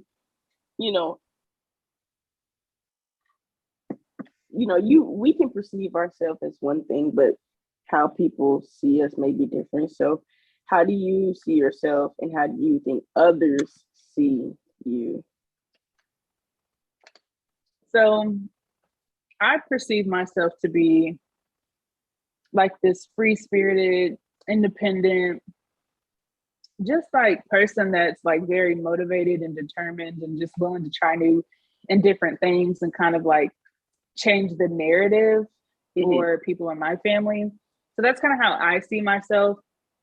As far as other people go who like actually truly know me, and a lot of it's going to be like from my family and just like my close people that are around me a lot, I think they kind of see me the same way, but then they also kind of see me as this person that's just like unstoppable and like doesn't have anything that's like stressing them out and just like this strong person, when in reality, like I'm not strong all the time. Like sometimes I feel weak as fuck. Like I've been in here fucking emotional all week and crying and shit because there's just like so much stuff that's just overwhelming for me right now. And sometimes I feel like I do have like a lot of pressure put on me to be this certain person. And sometimes I'm like, it's a lot to take on. So that's just kind of how I think people perceive me. I'm not gonna lie, you know, I definitely perceived you like that too. I don't know if it's like your aura or what it is, but it definitely seems like you got like everything put together. Now, granted, I know that everybody, you know, you never know what goes on behind closed doors, right? But you always give off a sense of safety, serenity, you know, peace and love. You know, like you have your shit together, you know. So I would definitely agree with you on that. And I think also it also comes because, you know, not saying you have to share your business or anything like that, but we never see the side of you saying that you're struggling or you have these, you know, internal battles or anything like that. So it's just it's also a sense of like not really knowing. But you know, I'm sure you also probably talk to, you know, the people that you feel closest to, and you share those things with them. But you know, just me being outside and knowing you for so long, you know, that is definitely how I perceived you. Until, you know, you was like, hey, look, motherfuckers, I got shit going on too. Like, don't get it twisted, you know. You know, and I mean, I should have known, but I definitely was like, oh yeah, KK, she, you know, I'm trying to be like her. KK got her shit together, you know. But you've always seemed like that, you know, like you have it together. And now that we've had like this space to kind of talk, it makes more sense. What you said earlier, like you coming from the sense of not having, I think that is what gives off that presence too. Like, you know, you always make sure that everything is taken care of and stuff like that. And I think for a long time, like I wanted to give off that vibe that, oh, I just had all my shit together and like there's nothing wrong, and like if I can do it, you can do it too. But then I was just like, well, that's not very like healthy for people to think like, oh, shit is just always going to work out, when it's not that's not the case. So I just started trying to be more transparent with people and be like, hey, like I have bad days too. Like sometimes shit doesn't always work out for me. Like, you know, I'm emotional. I don't, you know, sometimes I just fuck up, which we all do. We're human. And so like, it's not that like I don't like to be that person for people, because I do. You know, I like to give people hope, but sometimes I put a lot of pressure on myself to be that type of person for somebody. It kind of starts to become overwhelming for me because I've, you know, made myself do all this, that, and the third for for sure. That's why sometimes like I be trying not to come to you with certain things, because I be like, I know this motherfucker is probably tired of me because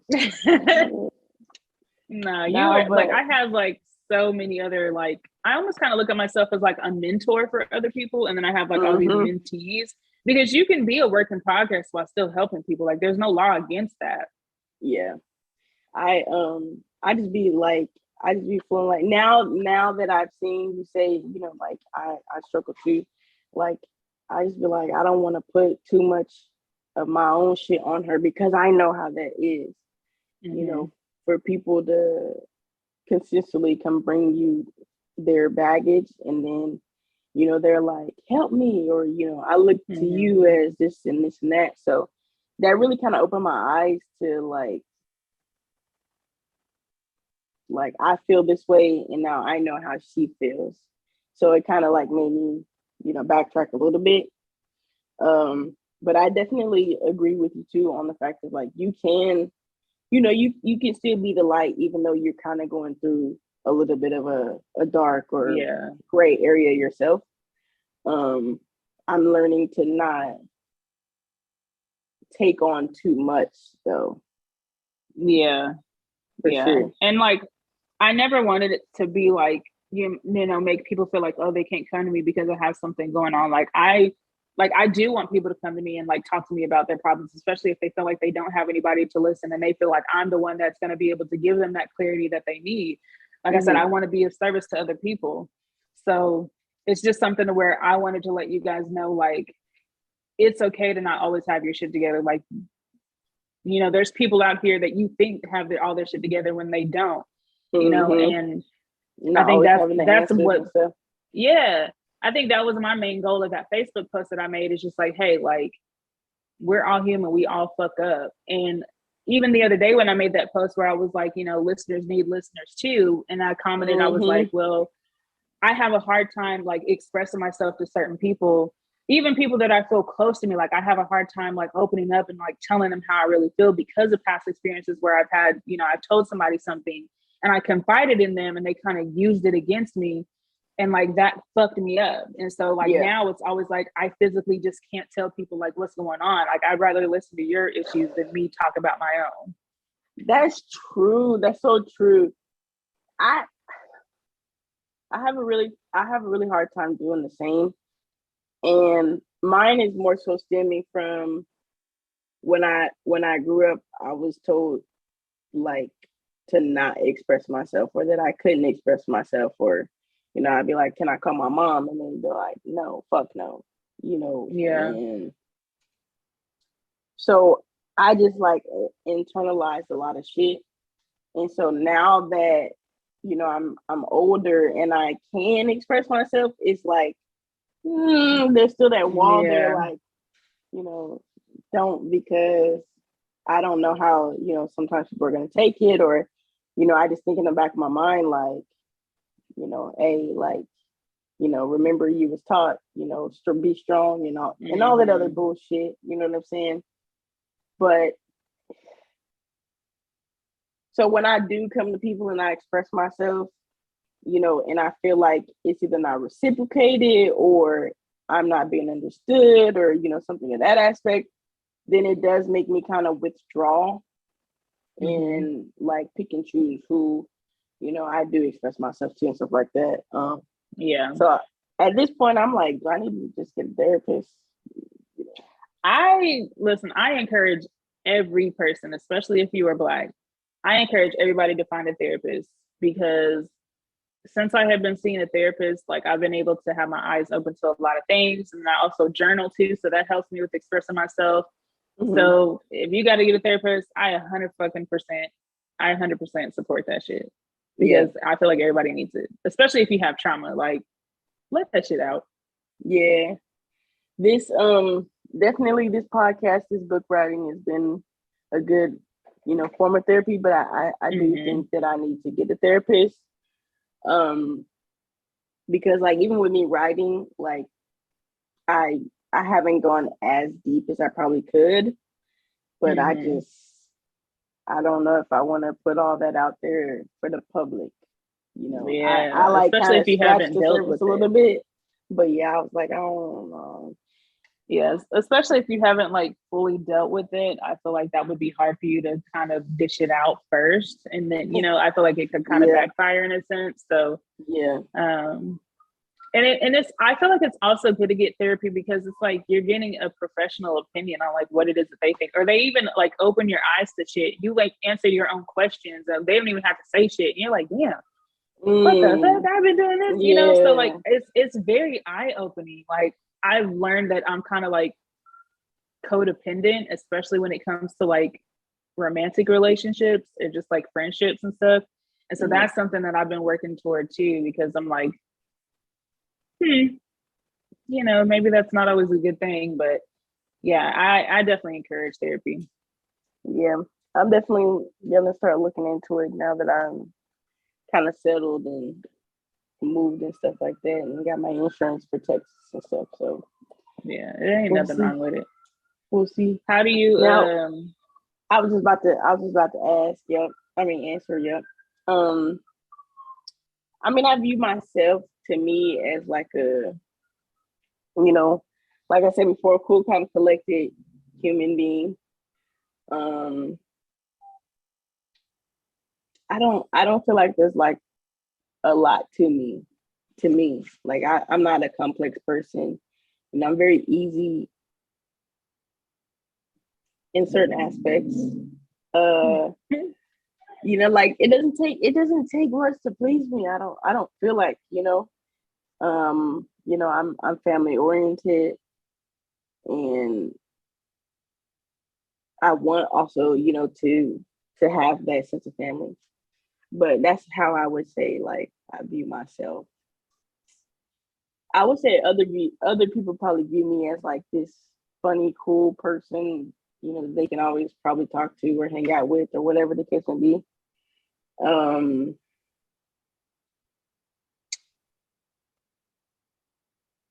yeah, that's it.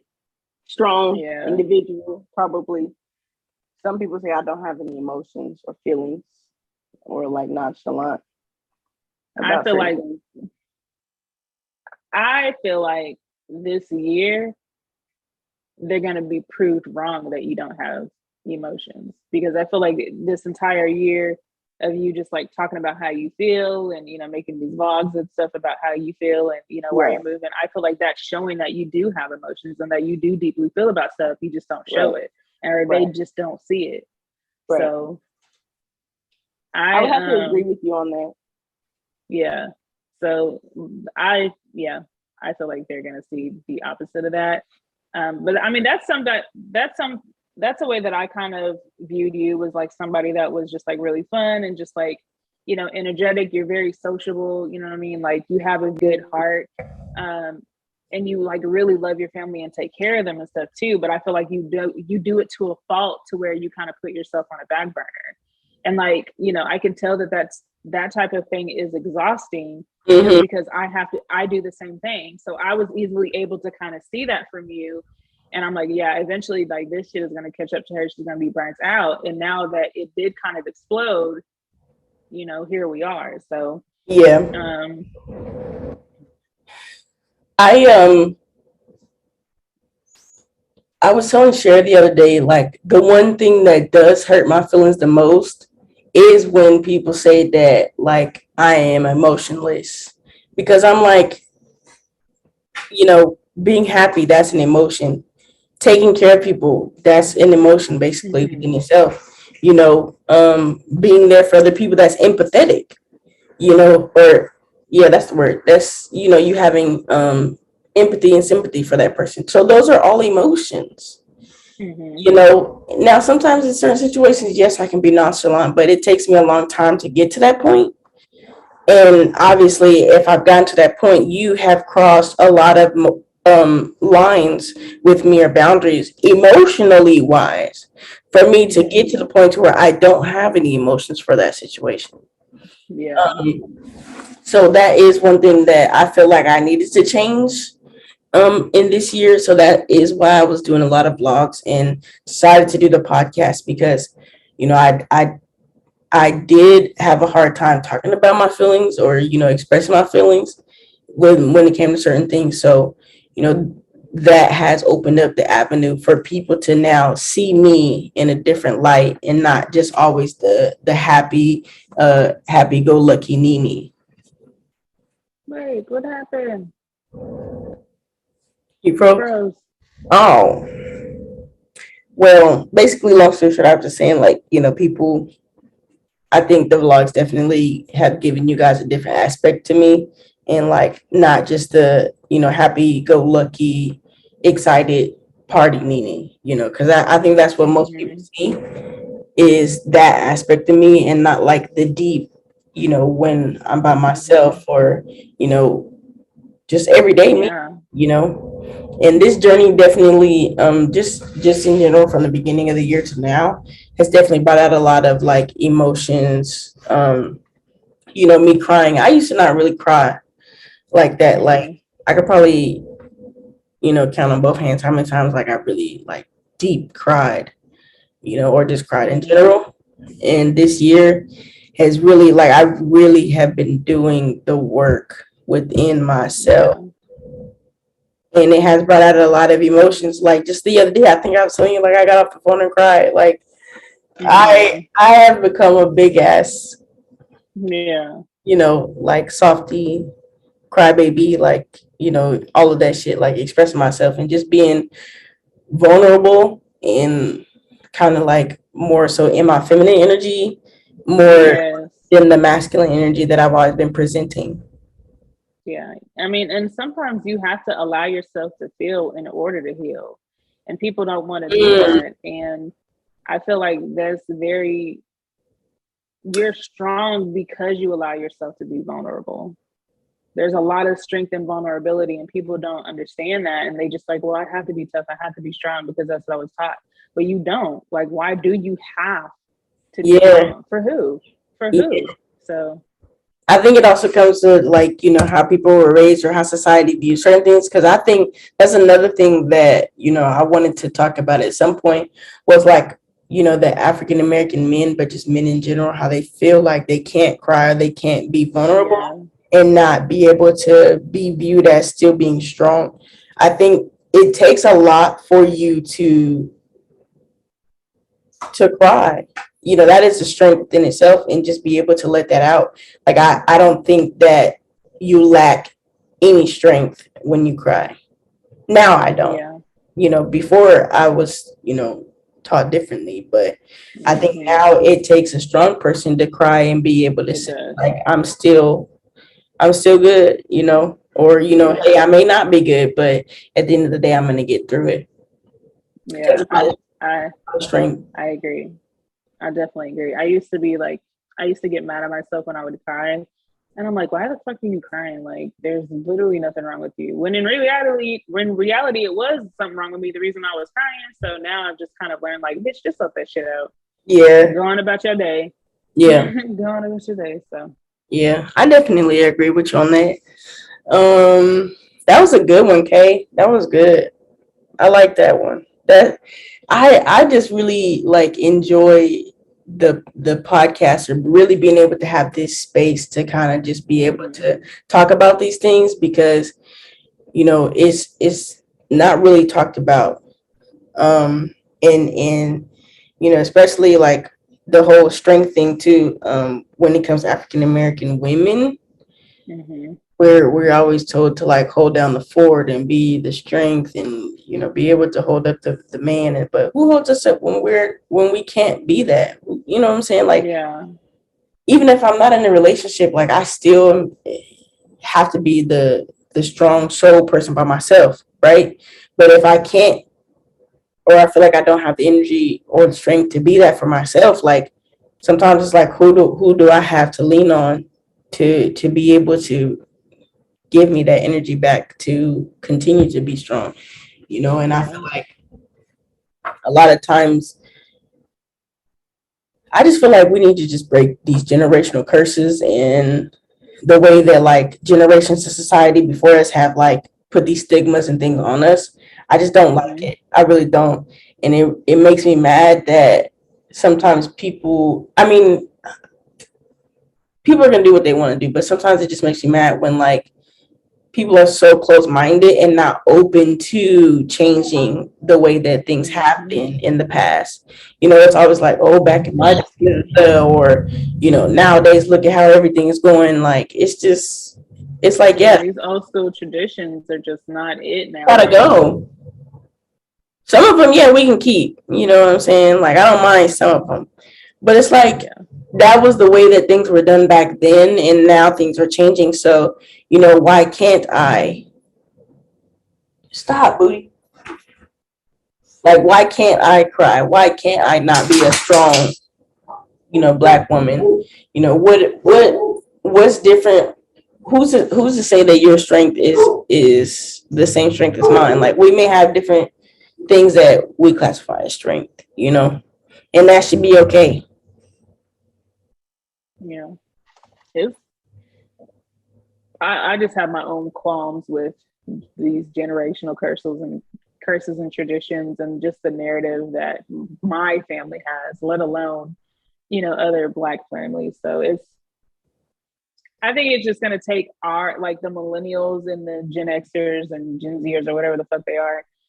I feel like it's just going to take all of us to be able to make that change. Yeah. Because the ones before us, they're so stuck in their ways and they're just so used to how things are done that they don't have time for change or improvement. So I think it's just going to be left to us to be able to change it for our family, like our own individual families. So yeah, and I think things are changing, but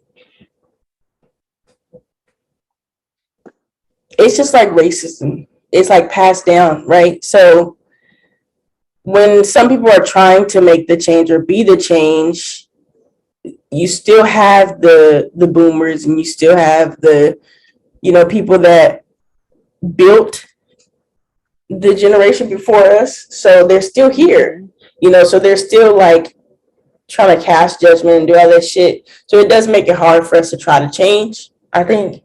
But then also they take those viewpoints and God forbid they have kids, so now they're passing that down, so some of them are still like just molding in, hey, this is how it is, this is how you should raise your kids.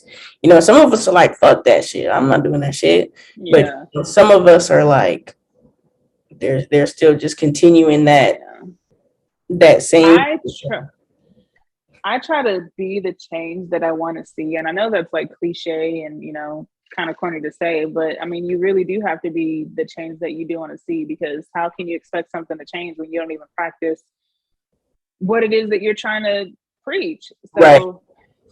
I think it starts with you first, and then others will kind of see, oh, well, Mimi's doing it, or Michaela's doing it, or whoever's doing it. Let me try to change and like make a difference in my family's lives and blah, blah, blah. So yeah, it's people just got to do the work. right. Speaking of being the change, being the change that you want to be, when it comes to changing and stuff like that, sometimes it's a short amount of time to be changing, and then sometimes it's a long term change. So where do you see yourself in your short amount of time, or like 1 to 5 years, and then long term? So within 1 to 5 years, if I am not married, honestly, I don't even know if kids are going to be in the picture, so I don't want to even bring that up.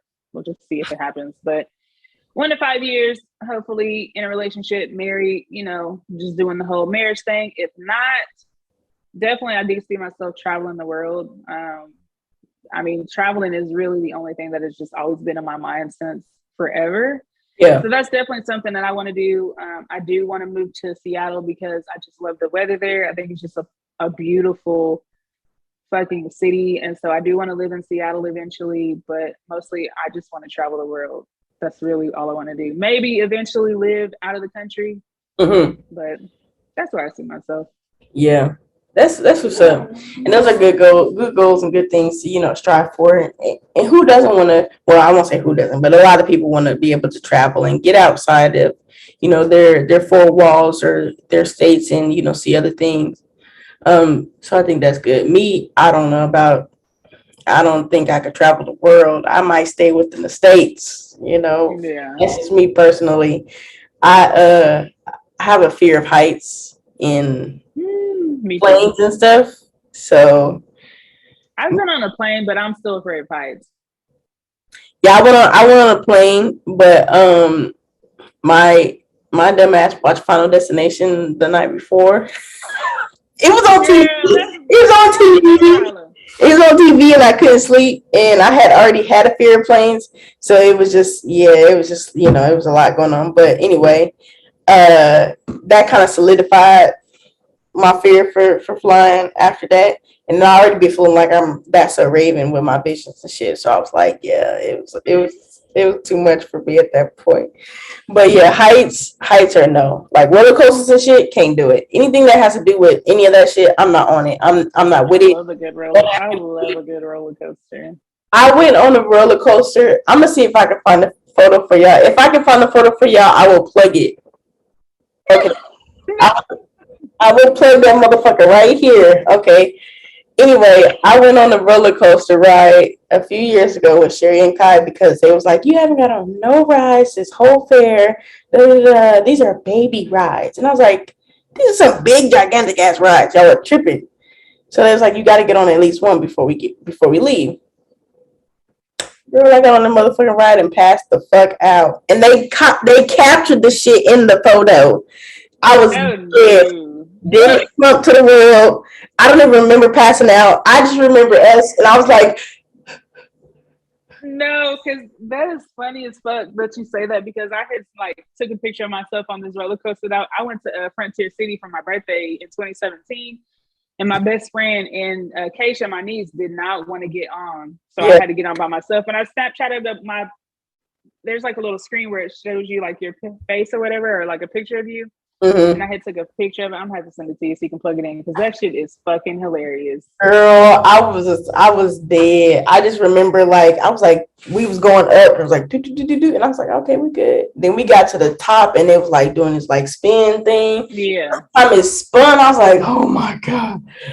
Oh, like, we up there to me, you know what I'm saying? Like we was high. And then next thing I know, we hit that fucking drop, bitch. I said, that'd be the best because it's like your stomach going to your asshole and it's like a bad feeling, but I love the adrenaline of being on I thought I died. A roller coaster. I thought I died. I ain't even gonna cap, but yeah, my shit died too. I in 1 to 5 years I would hope. Did you say something? Yeah, so hold on, because I had to unplug my earphones. My bad. Hear me? Yeah. Yeah, I can.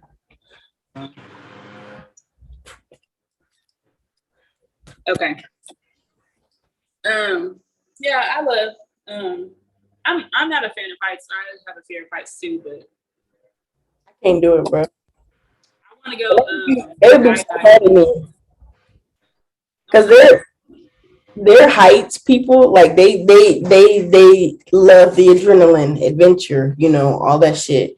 So they were just like, yeah, we're gonna get, and I was like, y'all have fun. I'll record y'all from down here. I'm cool. And they was mad. I just came to eat. I just came for the turkey legs and everything else that is at the fucking fair. That's it. Y'all can have the rides. I'll pay for y'all to get on the rides. I don't care, but I'm not getting on. They talked me into that one little funky ass ride, and I said, this is exactly why I don't get on. It's the experience. I love the experience of just going. They had Bells in Tulsa. I used to love going to Bells. At first, I was scared to get on the roller coaster, but then one day I got on it, and after that, I was like, "Ooh, yeah, let's get on. Let's get on." I was like, "Get me the fuck off! Get me off! Get me off!" I was so mad at that picture that it captured at that point, like with me dead in a chair. That's how you gonna do me? You couldn't get me before then with the happy face and alive. You just had to get me on that part. Okay. Memories. Yeah, so we got that picture somewhere. I'm gonna have to find it and plug it for sure. And then when you find yours, you let me know and I'll plug that shit too. But I laugh at it every chance I see it. Man, I think the caption I had put on Facebook was like, "Y'all want to see a dead body?" Because I definitely was. I was gone, and they was over there just smiling and cheesing, and I was like, I was screaming my head off. Having the time of my life on that damn roller coaster. No, but let me see. This goes back to that question earlier about the planning in the future. I really don't know where I see myself in that one to whatever and then whatever. Like at this point, my life has kind of changed course with me moving to Fort Worth and trying to figure out my life and who I am. So I think that's why I don't know where I'll see myself, within that time frame. Because with me moving, everything has kind of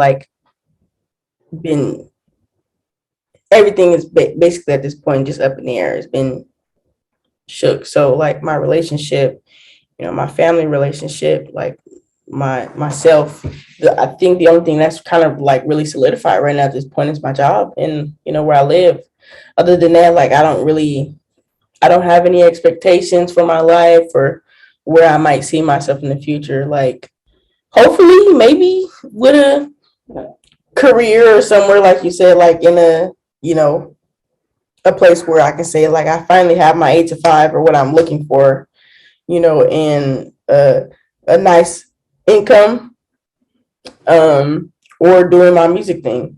If I get over the fear of success, that'll be, maybe where I see myself. But other than that, I don't know. For you to be able to like get over that fear of success, I feel like you just have to realize that you're like worthy and deserving of having that success. Yeah. So yeah. It's all a part of the journey, and just having to like really relearn myself and like realize, like you said, like I do deserve these things out of life. I deserve to be happy. I deserve to know who I am. I deserve to know what I want. I just, it's just like all of that. It just kind of, it's all gonna come into one, I think. Yeah. I'm already on the like treating myself thing. Like so far, every time I've gotten paid, I've been doing little things for my apartment and buying stuff that that I'm like, okay, now I can start decorating. Now I can start, buying myself, doing things like that. So, I'm slowly getting there to that point, I think. But yeah, it's definitely going to take some more time to just be able to say, that's what I want to do. Yeah. We got like 2 more questions here. So the last 2 questions, question number 1 would be, how do you handle long-term friendships growing distant? Did you come up with that question? I think I did. That's a good question. And I had came up with that question because me and my best friend that I've known since I was like 16,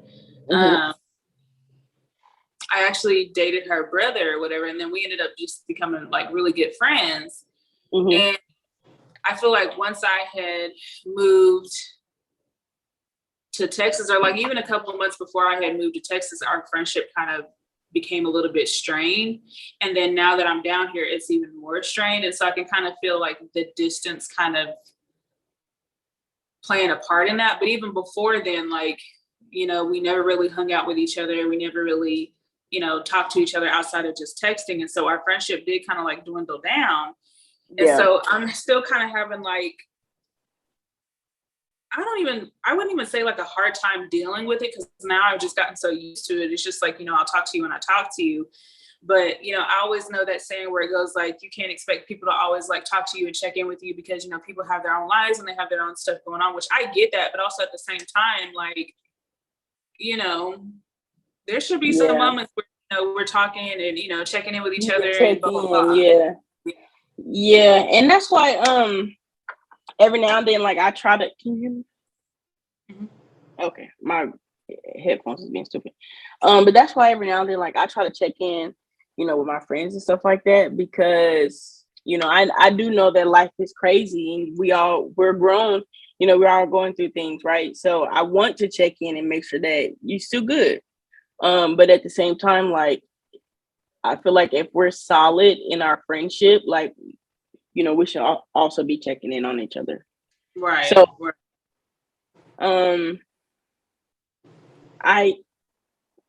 it is a catch-22 though, because I feel like sometimes, like with me and my friends, like I feel like we don't check in enough.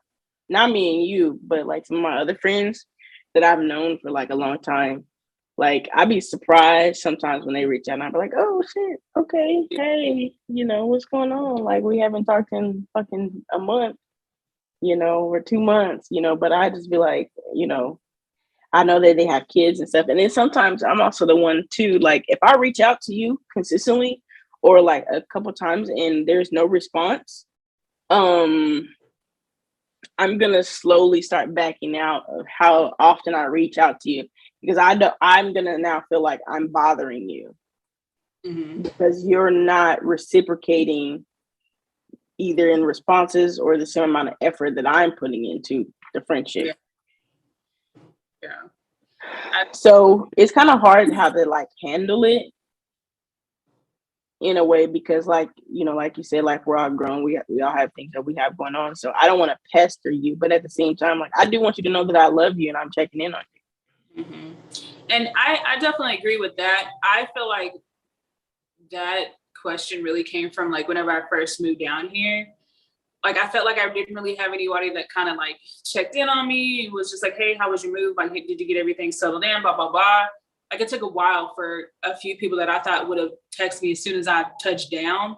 It took them a while to like contact me. So like when I first moved down here, I did kind of felt like alone and lonely. Like I didn't have any friends or anybody that cared. So it kind of made me feel like a little bit like bitter for a little bit, you know? And I was like kind of holding a grudge against them, because I'm just like, wow, if that was me, I would have definitely hit you up, you know, as soon as you touch down. And so I don't know. I feel like sometimes I have a hard time like maintaining friendships, especially if like, you know, we either stop working with each other or like somebody moves. I've always had a hard time like maintaining friendships and shit. But I'm trying to like not be that way, but it's very hard. It definitely is, and I agree with you on the whole you know, losing the friendship when you move, or when you guys are no longer working together, right? Because, you know, you go from seeing that person consistently to now I have a new job, now I have, you know, this that I have to focus on, so you don't really have that friendship as solid as it was before. And so I definitely agree with you on that. I will say one of the things that does surprise me is that sometimes those coworkers that I like no longer work with reach out to me more than people that like have been friends for a long time. Yeah.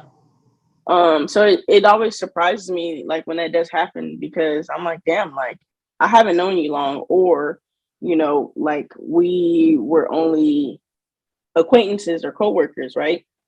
And these are people that I've been friends or locked in with for like years. And, you know, they don't reach out to me as often as you do. Yeah.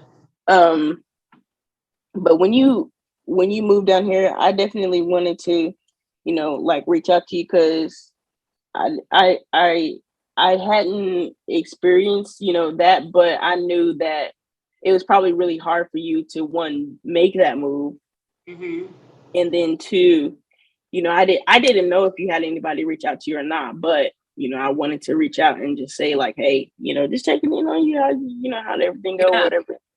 And that, you know what, that's so crazy is because I was telling my aunt, because me and her kind of close, and I was like, you know what, out of all of my friends, I was like, Needy was literally the only person that literally checked on me whenever I moved down to Texas, and even like when I was about to move down to Texas. And I was like, and me and her, like, you know, we're not like the closest of people, but I was like, for you to be the person that, you know, I haven't known the longest, and for you to check on me, like, I was like, that meant something to me. Like everybody else, it was kind of like ghost in the fucking wind. Yeah.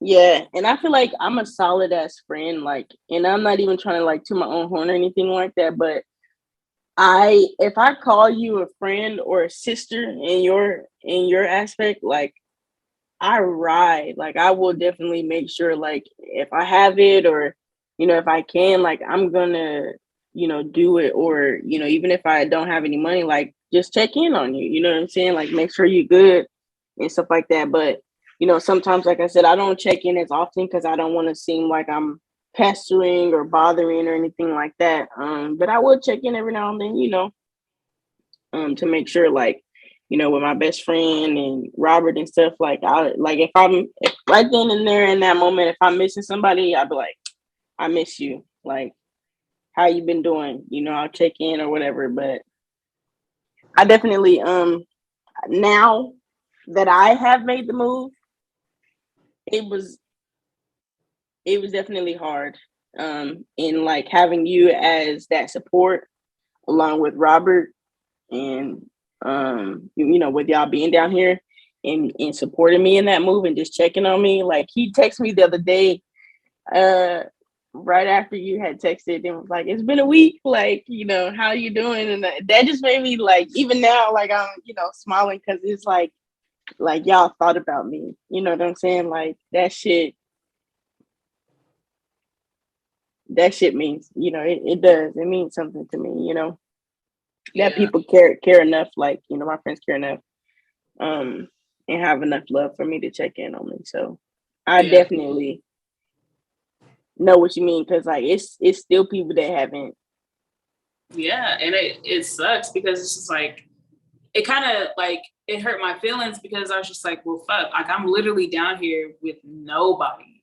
You know what I'm saying? Like, and for nobody to like come and check on me, like that really did kind of hurt my feelings. And like a lot of stuff doesn't hurt my feelings, but that did. Like I kind of take that type of stuff seriously. So whenever you came down, like I wanted to make sure that like, everything was smooth for you, like you were straight, especially because I know like your mental wasn't, there because you had already been dealing with family shit. So I was like, okay, well, let me make sure that she doesn't feel that same way when she moved down here, because I know how that shit feels. Yeah. I definitely appreciated it, man, and it definitely made a difference. It's still kind of been hard, but just having like you and Robert and different people checking in on me has really helped me not to be as in that dark mode or be depressed, just knowing that like there are people that genuinely love me and will check on me and stuff like that. So it's definitely highly appreciated. For sure. So we got one last question and then we're gonna go ahead and dip out. You know what I'm saying? Because you don't never want to post up. But anyway, the last question, it was basically like, if you could choose one word to describe yourself, what would it be? Let me think. If you got one, you can go first, but I gotta think. I would just say like genuine. Everybody else says like I'm a genuine person. I'm a genuine soul. Like I think that definitely sums it up for me because I'm real. I try to keep it a bill. I just don't know any other way to be but genuine or be myself. I never like fake the funk or try to shrink myself to fit in anywhere, or I just, if you don't like me, you don't like me. Like, it is what it is. So I would say genuine. That would be the one word that I would say. Yeah. I think genuine fits you because I feel like every time we have a conversation, it's always genuine. It's never like, fake, or we don't ever fake the funk, or we just can keep it 100% real. So right. I feel like I would definitely say genuine for you. Thank you. Sure. Okay, bang. No, yeah, I would definitely agree with that. At first I was like, what? Like, I guess, but I definitely see why people say that. Yeah. For me, I would say for me, I would describe myself as being, there's kind of two words. So I would say one. Nah, nigga, you can't be cheating. No, I'm just saying. Because I can't choose between the two. So like no, one, I would you. say for me, like I'm adventurous in a sense of like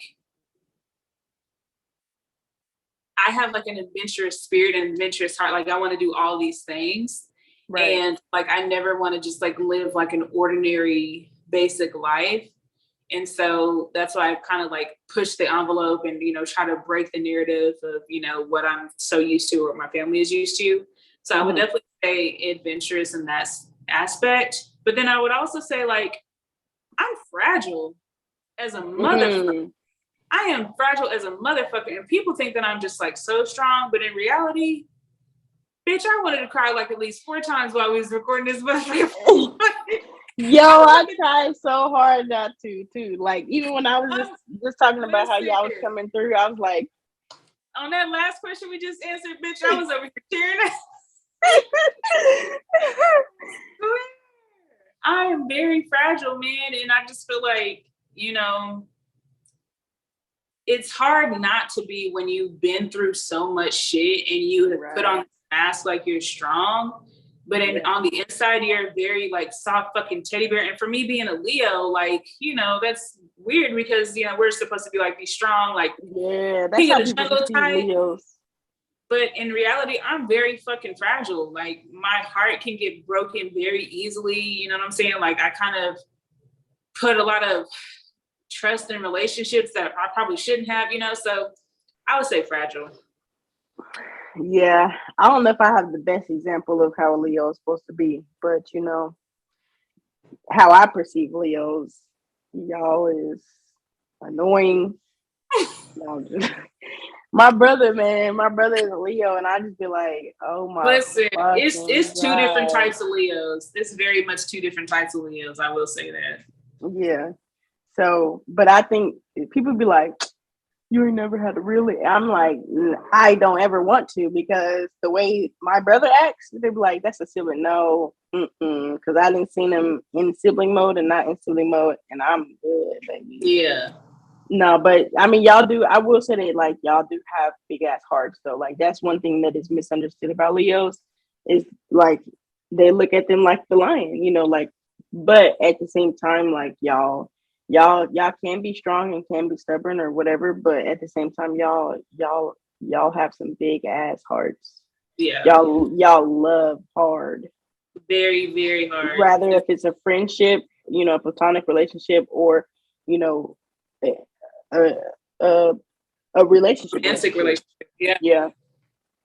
I would definitely say that too. I love very hard. And I feel like that's why it's so easy for me to like kind of get disappointed when relationships don't work out, get my heart broken easily, because I do kind of have, well, one thing I will say, I be looking at the fucking potential of people. And so that's what be fucking me up. It's like looking at what's in front of me. But like, you know, just loving hard in general is always gonna, you know, it can either be a good thing or a bad thing. So yeah, that's true. That's true. I'm not even gonna say what I was gonna say. Yeah. Well, guys, that about wraps up. That wraps up the podcast, y'all. Man, I hope y'all enjoyed this one. I think we had some really good topical questions, conversation on this one for sure. And it's just so it's like I said before, it's a cool environment to really just be able to not only learn like your thoughts and stuff, but just like really learn more about you, you know, because like you said, I've only really know surface KK. Like we've only, you know, conversated every now and then and get together and stuff like that. So just us being able to really you know, talk about ourselves, our lives and our thoughts in this space and stuff has really given me a chance to get to know you a lot better, right? But yeah, I definitely, and not just you, but also me, like within myself, like, you know, things that I think about. But anyway, it's been real as always. You know, we keep it real deal, Holyfield. Yeah, so excited. I just honestly feel like this is a really good segment. Once again, just like the first segment that we did, the first segment was just like so fucking energetic. In this segment, I feel like it kind of went a little bit deeper. And it did. And like you said, like y'all, a lot of people just know surface KK, but a lot of people don't know the internal KK, and I don't let a lot of people see that. And so I'm glad I'm able to, like, you know, kind of pick your brain and discuss things with you and kind of learn a little bit more about you. And so I enjoyed it. Yeah, I appreciate you coming back. You know, we'll see if you can come back again, because you know you just got the good energy, good vibe, you know. But we'll see if we can bring you back again on another podcast. We'll see. But yeah, it's been real. It's been true. Thank you to my sister Kayla Ketchup, KK. Follow her on all her shit. I'm gonna go ahead and